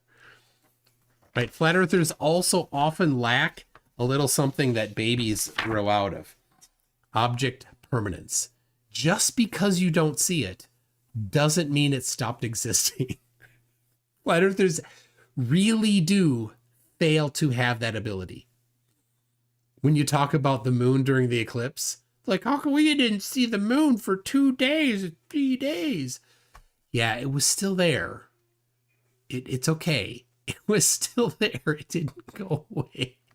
And then during the eclipse, if you overexpose, if you look at, especially during a total eclipse, if you overexpose the moon, right, the eclipse, you can actually see the surface features of the moon. So we know for certain, 100% certain, that the moon is what's in front of the sun because we can see the features of the moon while it's in front of the sun.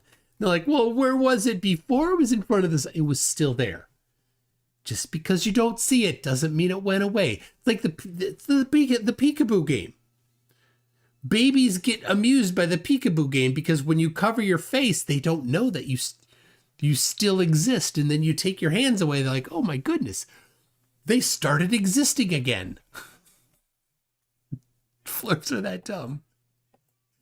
Okay. Yeah, let's all find a way to test his assertion. Neither. What the fuck? You don't have any bearing over this, dweebs. I know that wasn't Anthony that you were referring to a second ago. It's Elder Bear, but these two people are... Elder Bear. He keeps saying like Elder Bear. Elder Bear. He's a Bev Flerf. So just, Bev has Papa Flerf to one person, Elder Bear. Anthony's being saved by Batman Elder Bear. They're in cahoots with each other. He's already said Anthony has seen my measured flat destructive dichotomy and agrees. Yeah, well, that says it all, buddy. Yeah, again, don't get ahead of yourself, dweebs. Having a little bit of consensus doesn't suddenly mean that you're more in charge of the fucking horizon. You're delusional. What if there's three of them? Oh my God, there's three of them! Dweebs, you don't have any control over what the horizon is. You two agreeing amongst each other just makes you sad little adenoidal men. Now, you are going to get a lot of praise, though, because I told you to do this, right? Go out and find other like-minded adenoidal dweebs to talk to and agree with you, so you can be friends with them.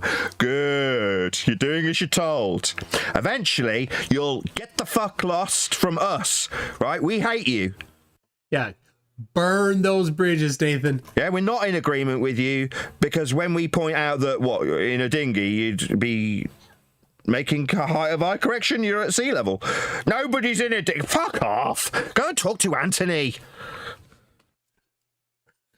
See, we know when and what the height of eye is used for.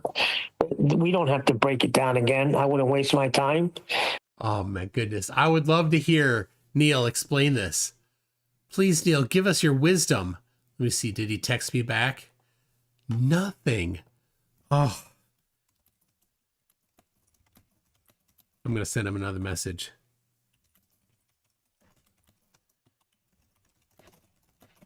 I need to know how to do celestial navigation using Flat Earth. Please help.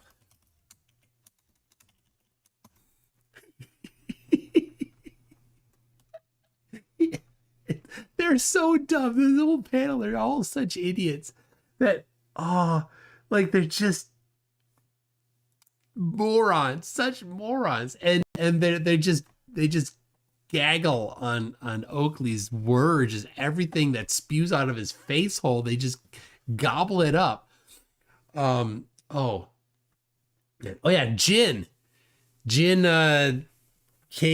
KB 739472879931 is another that Nathan has pissed off.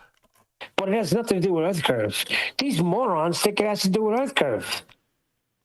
Oh, it's the ground when it's Earth curve. Oh, I'm sorry. Yeah, ain't that something? Ain't that something? It is the ground. Oh, yeah. All right. Also, PhD Tony says hi.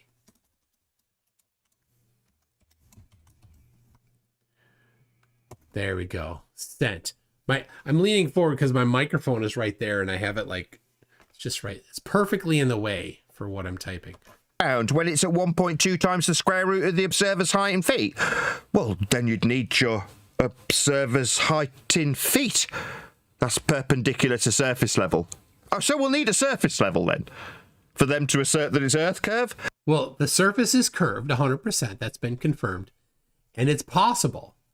It is certainly possible to have a, right here, like a vertical that is perpendicular to, oh no, it froze. Did it freeze? Looks like it froze. Hold on. Why did it freeze? Weird. It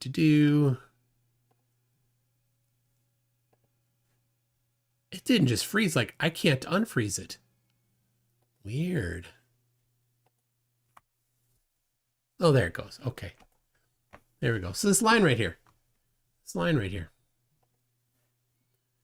Right? This line right here. You could, it is perpendicular to the surface right here. And I can show you the line that is perpendicular to right here. See this red line right here?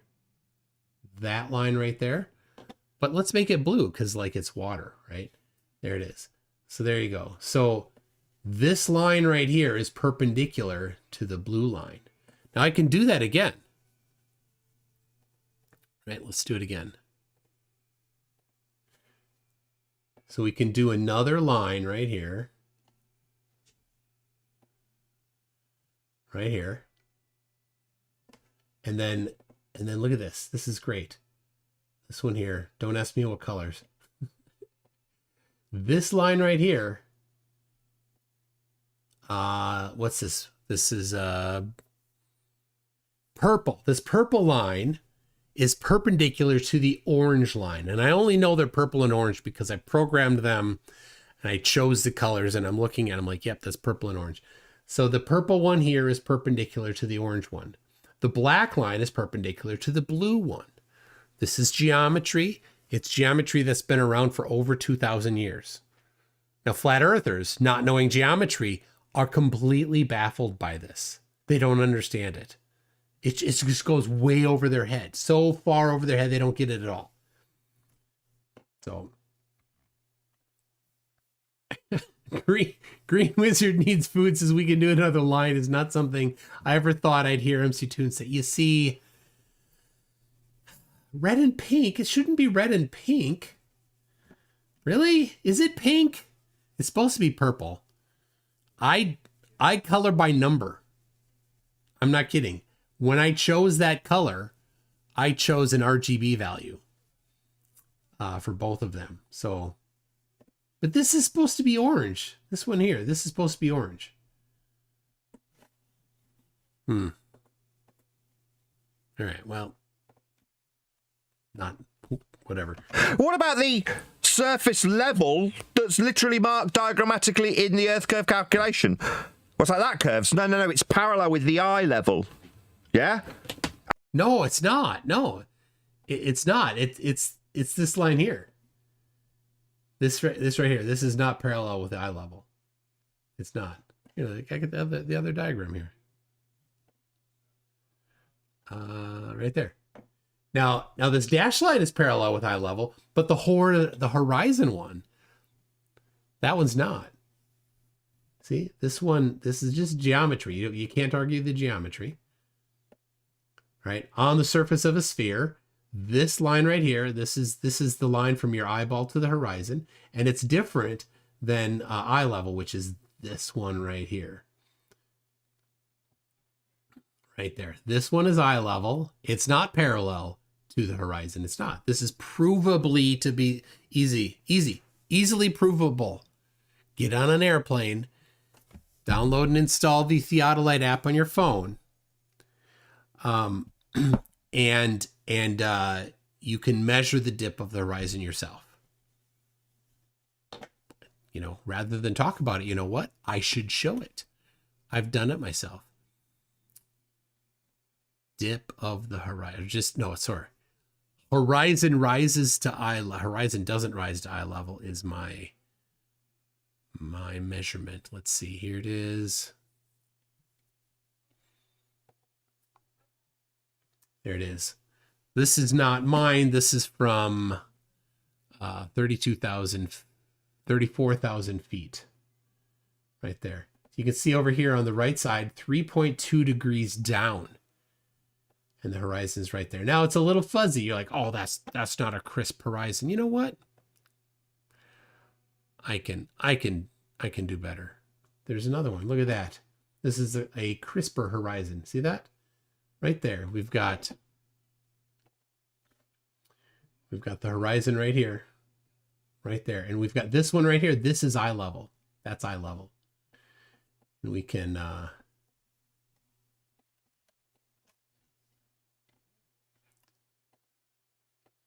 right there, 3.7 degree dip of the horizon right there. And now this is tilted a little bit, and flerfs are like, oh, it's tilted, it's modifying it. Sorry, it's not. That's just a cope, right? That's why this line here and this line here aren't quite, because it's got a little roll to it. So there you go. Let's see. Oh, sorry, you gotta look at that ugly face again. Here we've got Tony Nayum claiming that the horizon rises to eye level, right? I'm not gonna. Who cares? Tony Naum. Dumb, angry roid rager. Wow. Axiomatically requiring Earth be measured flat to infer a distance. Not at all. What's that? Had nothing to do with the ground distance, like along the ground. All of these are flat measurements, by the way. Your distance along the ground, flat, linear, horizontal in miles or kilometers. Yeah, this is how dumb he is. He thinks that you can't measure something that's curving in linear units. He really does. He thinks that if you take a string, right, or a USB cable, because that's what we got here. Look at this, right? This USB cable has a certain length. He thinks that if I take this USB cable and I measure from, I don't know, Anchorage to, there you go, to Sydney, Anchorage to Sydney, right? You see that? He thinks that this right here, which is obviously very clearly curved, that distance there could not be curved. He just said that. I feel right, and you have to have heard him talking before to understand what he's actually implying there. He's speaking to his audience. He claims that it's not possible to measure a curve, measure a distance across a curve. That if you measure a linear distance, he claims it must be flat. Height, that's altitude. What's that mean? Well, it means off the ground. That's what altitude means, like height of eye. Yeah, that's a height at 90 degrees to a plane of reference from sea level. These are measurements of a flat Earth. No, they're not. You'd have to like None of them. them are. Now, obviously, you can flip-flop and call out red herring when someone asks you, why were you so concerned with where the horizon was at what distance based on your observer's height and feet, to only now turn around and say we're not measuring the ground with a sextant. No, I just think you're stupid and I'd like you to all go away now. I'm sick of dealing with you like retards. Right? Go and be adenoidal and sniff your own farts like you're intellectuals with like-minded souls. And there's Eddie Bear, he'll be your friend, Anthony. Just go and insult everybody. Yeah? He says nobody's in lifeboats. You two would be the first to have your necks slit and thrown over the side of that lifeboat because everybody would be in fear that you'd kill them. Yeah, when they're trying to find their way home, you're denying lifeboats and saying sextants don't measure the ground. Yeah, you'd be the first kicked off the boat. Oh, the projection is so hard here. Not only would Nathan not be able to find out their position, but that dirty face hole constantly insulting everybody, he'd be overboard. And you know that, have you seen that movie where they landed in the Andes Mountains in South America and in the snow, and they had to eat the people that died in order to survive? Nobody would eat Nathan. Be like, nope, I'll starve before I'd eat him. I absolutely assure you. Yeah, I'd be the kind of guy to kick you off. Yeah, I'd muscle up to you. I'd be friendly with you. Split. Yeah, no, he's of no danger to us anymore. Wow. But we got something really fun right here. Look at this kitty. Hi, Gazelle. How you doing? How you doing, Gazelle? She's very cute, and she's gotten a lot more friendly. We've had her, how long have we had her now? Since Christmas, and it's what month is it now? May. I'm tired.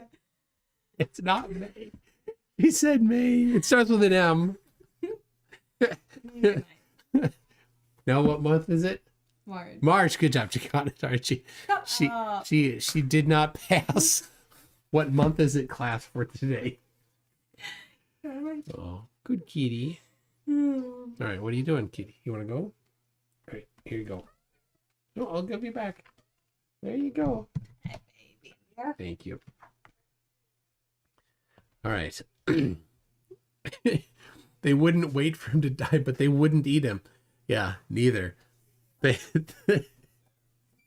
anyway, good job, Nathan. What a horrible person.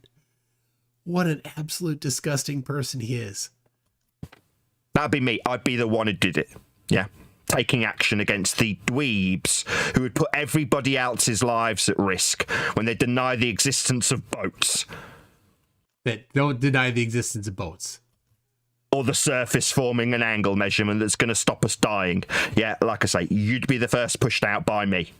So, for reference, I hosted a debate between Ruhif and the drunk hillbilly, in which case both of them agreed to do celestial navigation, and I was going to give them each a different celestial navigation set of observations. And I gave them both different celestial navigation measurements.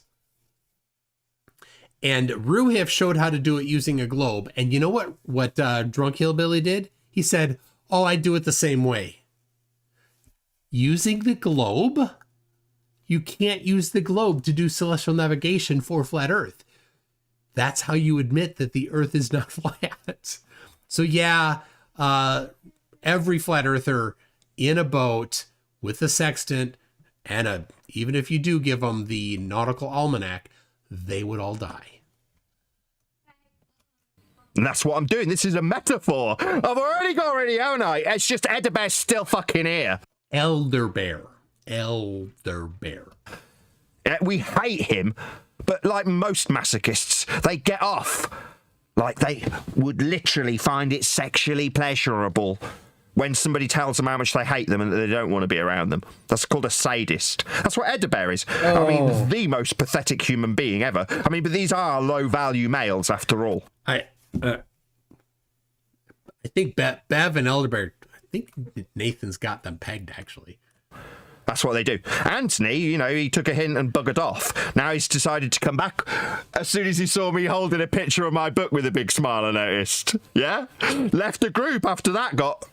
It's not a book. Posted. It's not a book. It's just a box with a little thing taped to it. Interesting, Anthony. Very interesting that you're now here. Left, but still here. A bit like Brian. Oh, I don't want any part of it. Are you still here? We can hear you telling us how you don't want any part of it. You fucking retard. Hello. Yeah. Sorry, you don't have your permission. Sorry, did you need to come and tell us that? Did you? How paradoxically one exists when you're a dweeb. Meanwhile, I've resigned myself to the fact I don't have any consequence when it comes to how flat Earth gets measured. It never has been measured. This is the funny thing. He every day gets on there and chants these same doctrine for his dwindling flock to blindly believe about these measurements. But measurements have numbers, and he doesn't have any numbers. Right? I can take this. I can take this. And I can actually produce numbers for this. I can use this physical globe to get real numbers for it. I can take on any day of the year at local solar noon. If I know my position, I can tell you the radius of the Earth. Or the other way to do it. Just gets measured. It is a little laggy. I saw 3,000 for a second. Max says, all right, Max, I gotcha. Do not swear on my show. It's just the audio. But you want his face. Shut up! Do not swear on my show. Because you're a dumb fuck. Fuck you! But also, fuck you. Fuck you, Nathan. Yeah, you're a religious zealot. I hope you like us ripping you a new asshole. Fuck you, Ruhif, you're a dumbass. You dumb fuck! You pathetic little twat! I will berate you for the dumb fuck you are!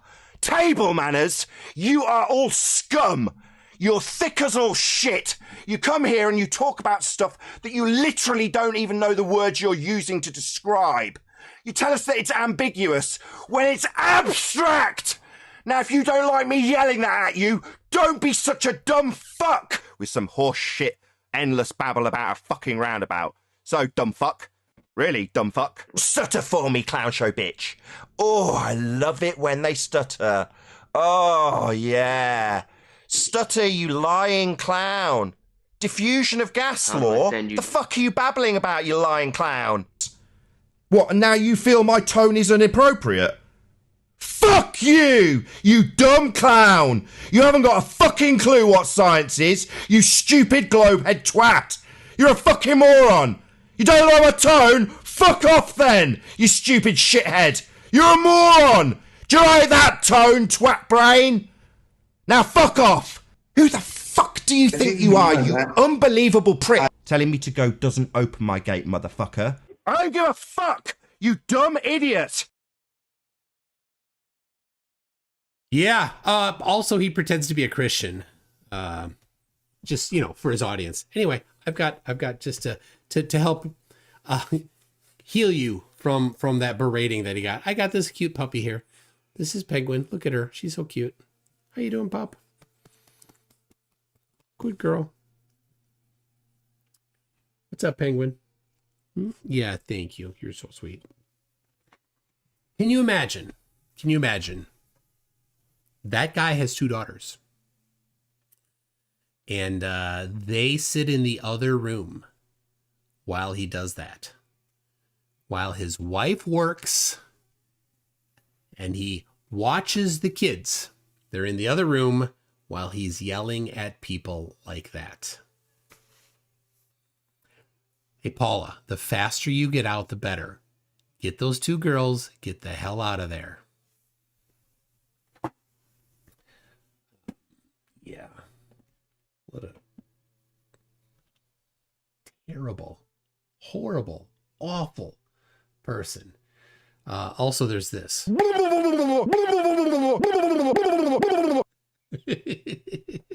It doesn't have lips! Oh, Mike Dude says one can only hope his kids are nothing like him and they can run for the hills as soon as they hit 18. Yeah, they're rather young at the time. I would hope that his wife smartens up and gets the hell out of there. Can I say it again? Get the hell out of there, Paula. Don't subject your kids to that monster anymore. Real Arnold says, can you imagine his family's home life and the inevitable ridicule his daughters will receive from their peers at school? They deserve better. Unfortunately, they are homeschooled, as is the as far as I know. So they will be prevented from learning correct science or decency. Yeah, thank you, Arnold. Icy Spence says 35 months LFG. That would be liquid effing gas, like a propane, right? Liquid propane, I think. Anyway, can you tell me what Witsit has to say about all of the flat Earth model? This will surely interrupt the show. Oh my gosh. Yeah, I can do that. I can do that. Hold on. There it is. There it is. What does he have to say about... Ether's not science. That's right. Ether's not science.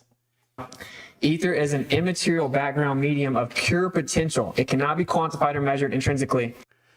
Yeah, okay. Our model, although not even specifically claimed or defined, is far superior to yours because it's limited and falsified. Really? But hold on, Nathan. Not Nathan. Austin. We don't have a model. Oh, yeah. Okay. Flat earthers are just ignorant. Yep. Wow, bro, you just made me look ridiculous. You did all on your own. All on your own. I'm a stupid flat earther, right? And I'm just a loser. Right. Right. 100%. I agree. It's flat. And the people who do align with us are people who actually have to disclaim how boring they find their own flat earth measurements. They didn't realise there was people out there like Anthony who would deny them and say, no, this man says no. When they're measuring surface level, surveying surface level, describing mapping and charting the world. None of that uses flat Earth. Or measuring it in a Pathé video flat. I mean, all of these people, did any of them ask Anthony? Some of them were doing it before he was an itch in his dad's pants. You know, when they're measuring the elevation changes of the ground, that's not the ground. But with respect to a sea level that forms a horizon. Well, I got one for you, Refracted. Our little friend over here that we try to get rid of, but keeps clinging on. If you want to get rid of them, YouTube has this feature where you can block them so they can't participate in the chat. If you're like that, right? Flat Earth is like that. They like to purify the echo chamber, so just go ahead, I suppose. Then you won't know. He'll never be there. Like the Klingons. What was Elder Bear correct about then? What does a square observer on a beach have to do with the horizon distance? Nothing. One cannot drown on the ground. I'm glad he asked. I mean, first time you've done something useful all show, Elder Bear. No, it doesn't. It's claimed to be by ballers the distance to their, not my, geometric edge. I noticed earlier you tried to misrepresent me as having this position when it's me representing a perceived to be past tense opponent that also needs surface level. It's right there in their maths when they, not I, declare a distance to a geometric physical sphere edge horizon. So this is the thing that his followers should, his flock should definitely ask him. So this is what the geometry looks like for the globe, right? And this explains perfectly why there is a dip, right? So here's this blue line is eye level. And so this explains perfectly why there is a dip. But on flat Earth, there is no reason for that. And this particular formula includes the radius of the globe. So what is the question to all the flat earthers that are on Nathan's panel and in the flock, the four of them? Where did this angle come from? How did you determine this angle using flat Earth only?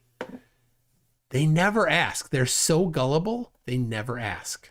That's what indoctrination looks like. The one that Anthony was claiming the ground and was worried about how far away it was when arguing with men like the Rumpus. Other men. Not men at sea, not men in the boats that don't exist. And nobody in a boat that's going to die is worried about the distance to a geometric horizon at 1.22 times the square root of the observer's height in feet. They're worried about figuring out where the fuck they are with a sextant that measures a point that the ground appears to meet the sky in a boat at sea level. No eye correction needed. You appreciate that. Oh, what? Boats don't exist. Fuck. Why? I don't get this boats don't exist thing. Where is this from? Off. You are hated. Go and find people who don't hate you. Find a Nathan, that's you. Friend. Like Anthony. He'll be your friend. Wait a second. Man, that's right. Go ahead, John. I'll say it after you. I'm just going to try it one more time. My gosh, he's drunk. Right. What I said he was correct about is that the line drawn from the eye to the horizon, when above the surface, has to be corrected for dip. Right there. Because your eye is not on the surface. Oh, you mean when there's a very unlikely scenario that you're trying to find your position because you don't want to die at sea and you're not at sea level? I mean, there's a good chance that the GPS would be up and running, though, wouldn't it? Why the fuck would you need a sextant? Oh, in this dickhead's mind, there aren't lifeboats. No, the lifeboats is the most likely place you'd want to do this. But in the very unlikely scenario that the lifeboat's got a mast. Sorry, when I jump back, it resets. Oh, in this dickhead's mind, there aren't lifeboats. No, the lifeboats is the most likely place you'd want to do this. But in the very unlikely scenario that the lifeboat's got a mast. So, yeah, today this is not very practical. You'd use the global positioning system, ironically, to get your spot, your location, because every phone has it built in now. But you know, in the past, of course, in the past. That you climb up the rigging of. Then you'd have to correct back down to the sea level with all the people in the lifeboat below you. I mean, most lifeboats don't have masts. I mean, obviously, this unlikely scenario where this dickhead decides that you need a height of eye correction. Why? Did you have a lifeboat in mind that was a bit more grandiose than the one? Let's just appreciate this pause face. The corpse teeth says cola guts. Oh.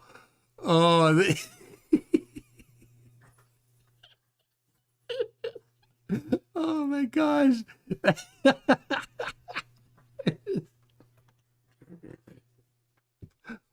It's so... Oh, it's so good. Ones that really exist. Oh, you don't acknowledge the existence of this happening in lifeboats. You wanker. Nobody around here likes you. And is it unreasonable that we don't like you? You're an idiot. Like, you're fundamentally unlikable. Yeah? The way you go about how you talk to us is scummy. Yeah? You're hanging around when we've told you to get lost. You can't take a hint. We've said we don't like you. Go and... Borgenporia, I don't know. Are you going to bed? Okay.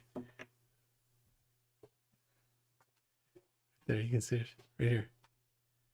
Oh, here comes. No, you can make it. You can make it. There you go. I love you. Sleep well.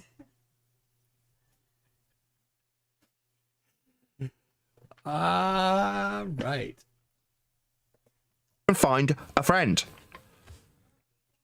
Find your own dweeb. Hold on, you were a matchmaker there. Find your own dweeb. So Anthony and Elder Bear have connected. It's a beautiful thing. They did as I told them, and I am grateful for that. I said, we don't like you, go and find people who do. Life's too short to spend around people who are unpleasant. You, to me, are unpleasant. To some other... Hey, just to Paula. Paula, just listen. Listen to what he's saying. Adenoidal, fart-sniffing dweeb. You're probably really pleasant. You know, if they've got matching snot on the side of their T-shirts, then, you know, you're of like mind, you snot-nosed adenoidal pricks. Me, I just hate you. Don't want to be around you. I don't think you get that. Shout out to Roger Ledwell. They can metaphorically learn how to swim, lol. Roger Ledwell. Oh, bless him. Yeah, when we took him out the lifeboat. I'm about to piss myself laughing. Nathan, you get me cracked up. I was trying to give him a fair answer. I can't even do it now. Well, he's claiming that you said it's not horizontal and it's not an elevation angle. He's claiming that's what you said. Right, when you're looking down at the ground from elevation, that would not be horizontal. My goodness, he's so drunk. But in that scenario, you've got to measure your height to correct to the ground. So the height of eye correction is a correction using a measurement of your height that's perpendicular to a plane. Height that's perpendicular to a plane. Okay. But how did you compute that? Where did that come from? To get it back down, it's a correction to the surface level. That's what the correction of height of eye corrects. No, it doesn't.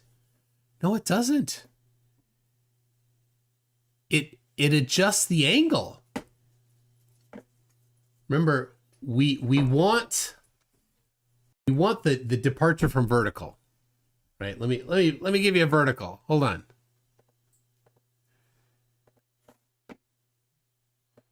All right, here's our vertical right here. This is the zenith right there. What we want is this angle right here, from that line down to this line here. That's what we want. We need this. But because we don't have a we don't have a theodolite on the boat, because the boat moves around, and you can't get a measurement with a theodolite on a boat as it's moving around. You need some other instrument. You use the sextant. The sextant gives you this angle here. Angle A, right here, the angle between the distant object, whatever that is, typically a star, and the horizon, right there. Now, in order to do that, now we have A. Well, what do? Well, we can't take A if we're above the surface. We can't take A and subtract it to get what we actually want here. This would be D here, I suppose, right? The departure from vertical. So we need to know angle C so we can subtract that from A to get B. Once we get B, then B is all we need, one step away from getting the final. All right, so lots of letters, sorry. It's just, step in geometry. It's what you do. Math is a sequence of steps. So there it is.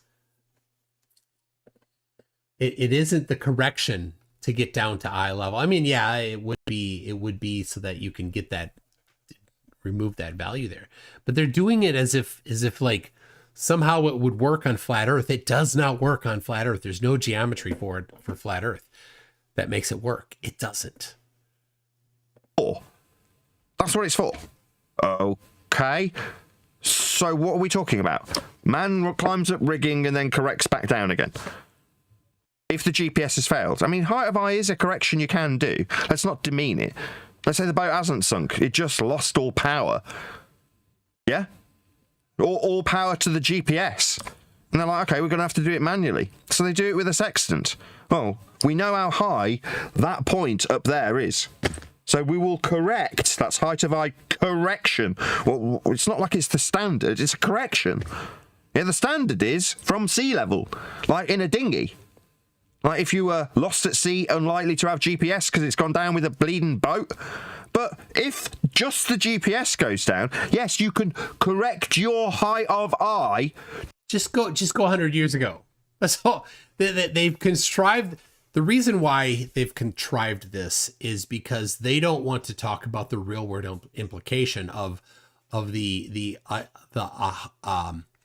correction that you need to do. They want to gloss over this because it uses the globe. So they go to this dinghy thing where you're super close to the ground. But 100 years ago, when you would be on a ship, you would be on the top of the deck, right? And you may be 20, 30, 40, 50 feet up.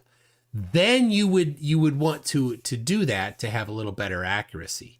You wouldn't have to. It depends on the precision that you're looking for. If you're on a modern aircraft carrier where you're quite a significant elevation above the surface, right?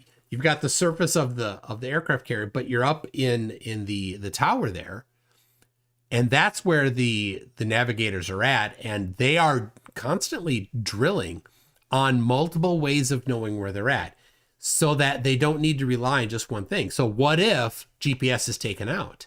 They need to still know where they're at. So the quartermasters are drilling on getting their positions using other methods. I know this. I used to work with a quartermaster from the Navy, and he would tell me about this. And this is pretty cool. They would have a the main whatever. I don't know the ranks and stuff. I'm sorry. The guy that was in charge of the navigation on the aircraft carrier would have all the other people that he's working with that is part of his subordinates. They would measure different things, and they would put it on their chart, and they would chart where they're at on this big chart on the wall, big paper chart. Well, he would give each individual person their own chart, and they could use only the measurements that they took themselves to determine where they were. And at the end of the voyage, right? So days, weeks, who knows how much, I don't know exactly, but significant amount of time later, each of them would have their chart that they had been personally tracking their position on. And whoever was closest would win something. I don't know. They'd get an extra boiled egg at dinner, something like that. Kind of a cool thing though. A competition, you can only use the measurements that you took. Who gets the closest? And he told me about how his whatever officer, the guy, sorry, never when he would use a sextant, he'd go out there, and he was just so good at it. He'd walk out there and he'd go boom, boom, boom. He'd just measure them real quick, look at the time, go inside, write them down, and compute his position. He didn't he didn't, like, I look at stars, I'm like, oh, I think that's, which one's that? Is that Sirius? No, No, it's not Sirius. Is it Polaris? Nope. Nah, wrong direction. Is it? Hold on. Let me fire up the app in my phone. See, I'm not kidding. That's what I do. But if you've done it a lot, if you spent your life at sea, you look at the stars. Oh, I know what that is. I know what that is, right? So like Eric Burns, who's an astronomer. You've got Astronomy Live. He's an astronomer, right? These people, they know what they're doing. Anthony Perkins, right? Just a second here. Anyway, they know. They're like, oh, I know what that star is. I don't. Not my strength. So, Patch Von Braun says, I run a radio observatory and I still don't have the entire sky in my head. Of course, that's a lot. But if you run a radio observatory, can you identify the position of some stars when the sky is blue? So you know that it can't be a celestial sphere over flat Earth. I see Daryl Frost and Clive Wells going at it here. Oh my gosh. Is Daryl, are you a general relativity denier? Is that what you are? All right, we are nearing the end of his evil rhetoric against his former friend.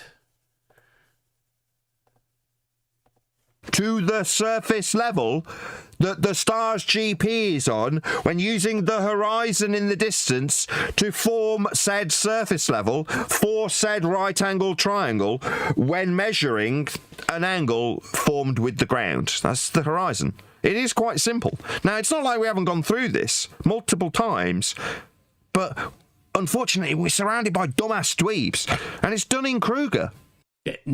You're the king. You're the king of the dumbass dweebs, Nathan. Dunning-Kruger is the same skill that's needed to recognize an inability is the skill that you haven't got when assessing your own ability. So, simultaneously, you can't recognize how incapable you are in a given subject area.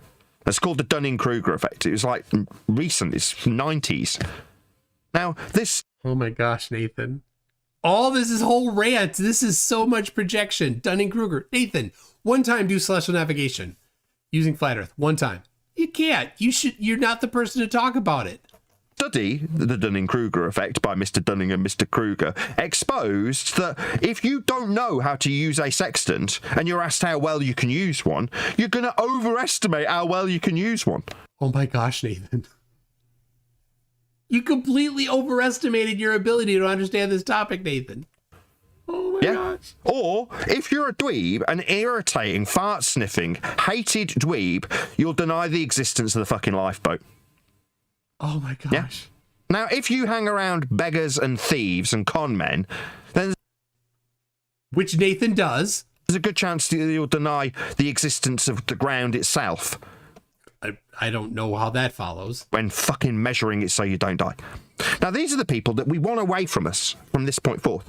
If I'm going to turn around and go, I don't have any bearing on this, right? I don't have any... Of course you don't, Nathan. You have no damn clue what you're talking about. Control over what the horizon is, how much of the ground forms it, or how it's being used to save lives past tense at sea, right? I haven't done any of those things. I'm not responsible for them. If I can communicate that to next man, that communication doesn't mean that, oh, well, this man agrees with me, so what, I've suddenly got control over it now? No, I'm not delusional. But there are people out there that have deluded themselves into exactly that scenario, where, oh, well, this other guy agrees. It's like, no, we don't live in a consensus reality. You agreeing with what the world is because you say it's not the ground and he says it's not the ground and you have bound each other doesn't mean that you are the arbiters of what the ground is. Nathan thinks he is the arbiter, though.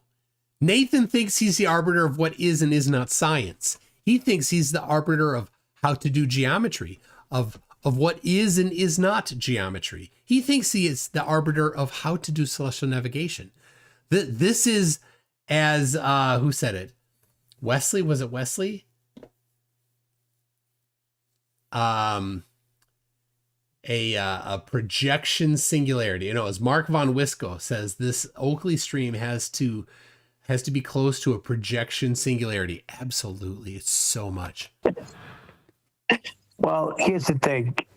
I mean, where is the height of eye correction done? It's done at port, right? Before you even tail away, correct? That's where it's measured. You measure your height of eye for a particular point on the boat. So say it's a 60-foot boat and you're 6'2", Nathan. You already got the measurements. Nathan's not 6'2", Neil. Oh my gosh, Neil. How much hero worship are you doing there? Neil, he's 4'7". Now, right? Yeah, you know how you know about the correction. So it's correcting to the surface level. That's right. Yeah. If you know the height, that's a perpendicularity in an upward vector. Yeah. With respect to a plane. No. Well, with respect to a tangent, I mean, you could call that tangent a plane. Yeah. At 90 degrees to it in an upward motion. That's elevation, the height of the eye. Also a flat Earth measurement. Yeah, once you've got that, so you could correct to the surface level, you're all golden. Yeah, so if there's a problem in the middle of the ocean... Sorry, go ahead.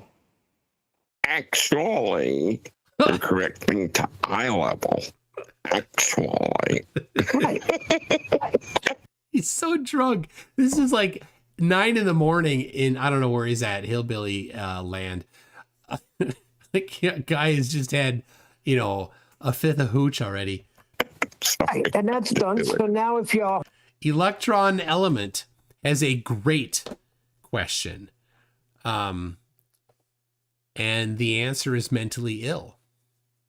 He is mentally ill. Yeah. Oh, this is a good one. Electron Elements was asked directly 5 times, do sextants have crosshairs? Oakley refused to answer. Because he's never held one. He doesn't know. He's never done a fix. As Electron Element says here, Oakley has never done a navigational fix or computed a navigational solution. Dunning-Kruger, 100%. He thinks that he has the ability to talk on this topic when he's never actually done it. It is as much as possible, Dunning-Kruger. Patch Von Braun, after I asked about getting seeing stars during the day, many daytime observations, computed ephemeris just works. Yep. There it is. I asked Icy Spin about whether he's read the book on relativity that a friend gave him. That was me. He said if I said yes, I'd be lying. It's right here, a couple pages. It's okay. It's okay. You don't have to read it. It's more of a so when I meet people in person, I like to give them a copy of the General Relativity book. I go on Amazon, I buy up a couple used copies, because this was the quote mining that Austin had done, trying to put words into Einstein's mouth about whether or not he could determine that the Earth was moving. And he didn't read the whole chapter, so I underline what Austin said, and then a page or two earlier, I underlined the part where it contradicts Austin's claim about what Einstein was saying. So I gave that to Icy Spin when we met in Florida. 100 miles into the ocean and things go wrong and the ocean's rocking and going crazy, you already have everything you need. As far as measurements. Have we got a ground? Are we dealing with the ground? I forget. Did we get Anthony's permission? Oh my gosh. He says, refracted says, Nathan, refracted says, Elder Bear's correct. Nathan says Elder Bear's wrong. Yeah, they're a bunch of crybabies. No. Nathan says, we hate you and don't want to spend time in your company. That's what Nathan says. Yeah. That's what everybody in Nathan's life has ever said to Nathan. Yeah. Go away and find other friends. We aren't them. Yeah. We have recognized how inconsequential we are with respect to Earth measurements. Correct. You did. Awesome. You still want to project some consequence onto us so that you can feel like you having a consensus with Anthony means that you're the arbiter of what a horizon is. And you sad, daft twat. We say go away. That's what we say. You're listening to those words. Oh no, you like those? Yeah? Sexual pleasure. Oh, they hate me. Oh, they hate me so much. Sad.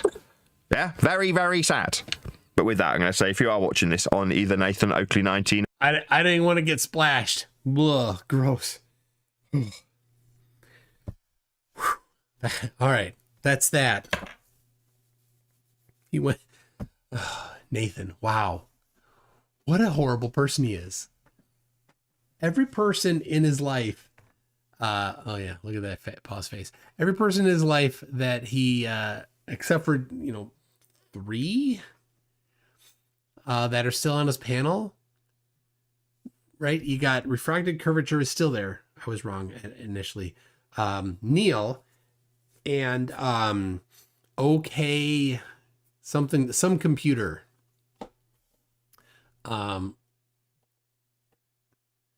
Let's see. Oh yeah, well yeah. There's a click OK computers. Neil, refracted curvature. In there at the top there was 3 that never spoke that I could tell. You got Len Lennox, Sir Daddy, Arthur B. Flat, and then also 10 deck 10. I don't know. That's like 8. That's 8 people. That's it. That's on there anymore. That kind of circle in and out.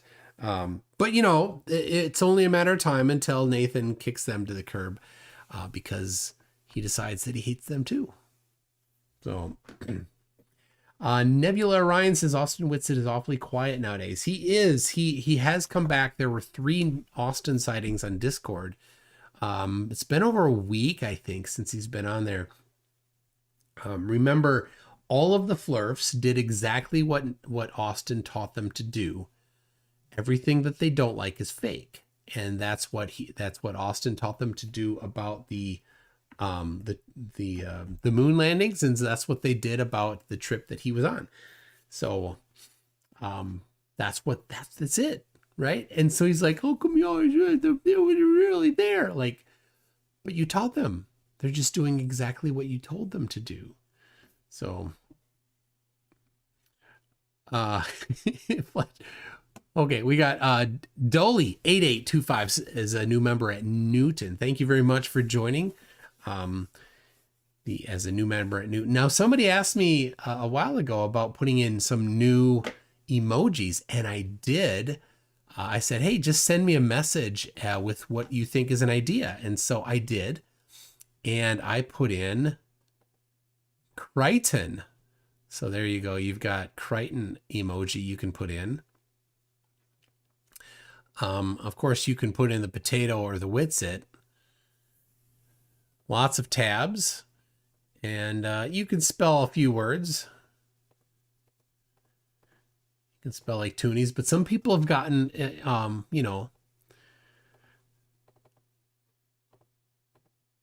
a little more creative and spelled other words. And so you can do that too if you want, now that you're a member. So thank you and welcome. We've got Fletcher Boy says, where did you get the thumbnail pic of Oakley without his human filter tune? Yeah, I don't know. He's got a pretty good filter that he runs in real time to hide the the Ferenginess of him. So Fletcher Boy, thank you for that. Itoria says, woot for Moonsday. Thank you for that. Thank you. I do appreciate that you all joined. That's what I have today. I will most likely have something on Thursday. As somebody mentioned earlier, it's something that, there's only one Toonsday a week. No. I'll do more as I have time. But I've always had a time when I schedule every week. So if you want to set your clock to a time where I'm going to be live until the end of May, it's Monday, 8 p.m. Central Time. So it is my commitment to always try to have a live video on that time. I try to have it to be a debate. A guy on Facebook had said he said, anytime I'll debate you. And I gave him a time. He ran away like a chicken. So, they are very, very scared of me nowadays. if you've been on Facebook, wow. Ooh. There's a troll, very mentally ill. Jennifer Gilbert is her name. Her fake account today, the fake name of her account is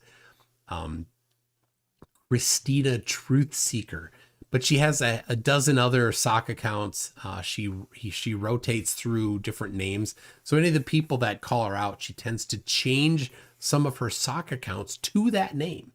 And right now today, 2 of her accounts, her main account and her current main sock account, have my picture for her profile. That's how mentally ill she is right now. So if you're interested in seeing an absolute freak out by a mentally ill flat earther on Facebook, you'll look at my most recent post as of this afternoon or earlier today, March 23rd. She's nuts. She's mentally ill. So anyway, people, I appreciate very much that you've been here, and I apologize that you had to listen through that disgusting, horrible, evil person. But you know, that's what we do for some reason. And just remember, everybody, do not put things in your mouth that do not belong there. That's what this song is about. Suck on my nuts. That's my balls in his mouth. Yeah, you can suck my balls. Balls in your mouth. Balls in your mouth. That is my balls in your mouth. Yeah, enjoy the taste of my nuts, Bro? maybe my balls in your mouth for a few more minutes. Enjoy the taste of my nuts. Gamma. Balls in your mouth. With my nuts on your face. To suck my nuts. You suck on my nuts. Then tell me how my nuts taste. Now I'd like to know how my balls taste. You fucktard. You are a spastic. And you're getting teabagged by a flat earther. Now enjoy the taste of my nuts, you stupid spastic. Yeah, chuckle for me, fundy fuck. You're being teabagged by me. Balls in your mouth. Balls in your mouth. As a result, you're being asked how my nuts taste, you fucking weirdo.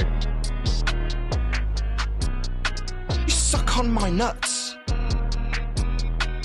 You suck on my nuts. That's really, yes, that's really.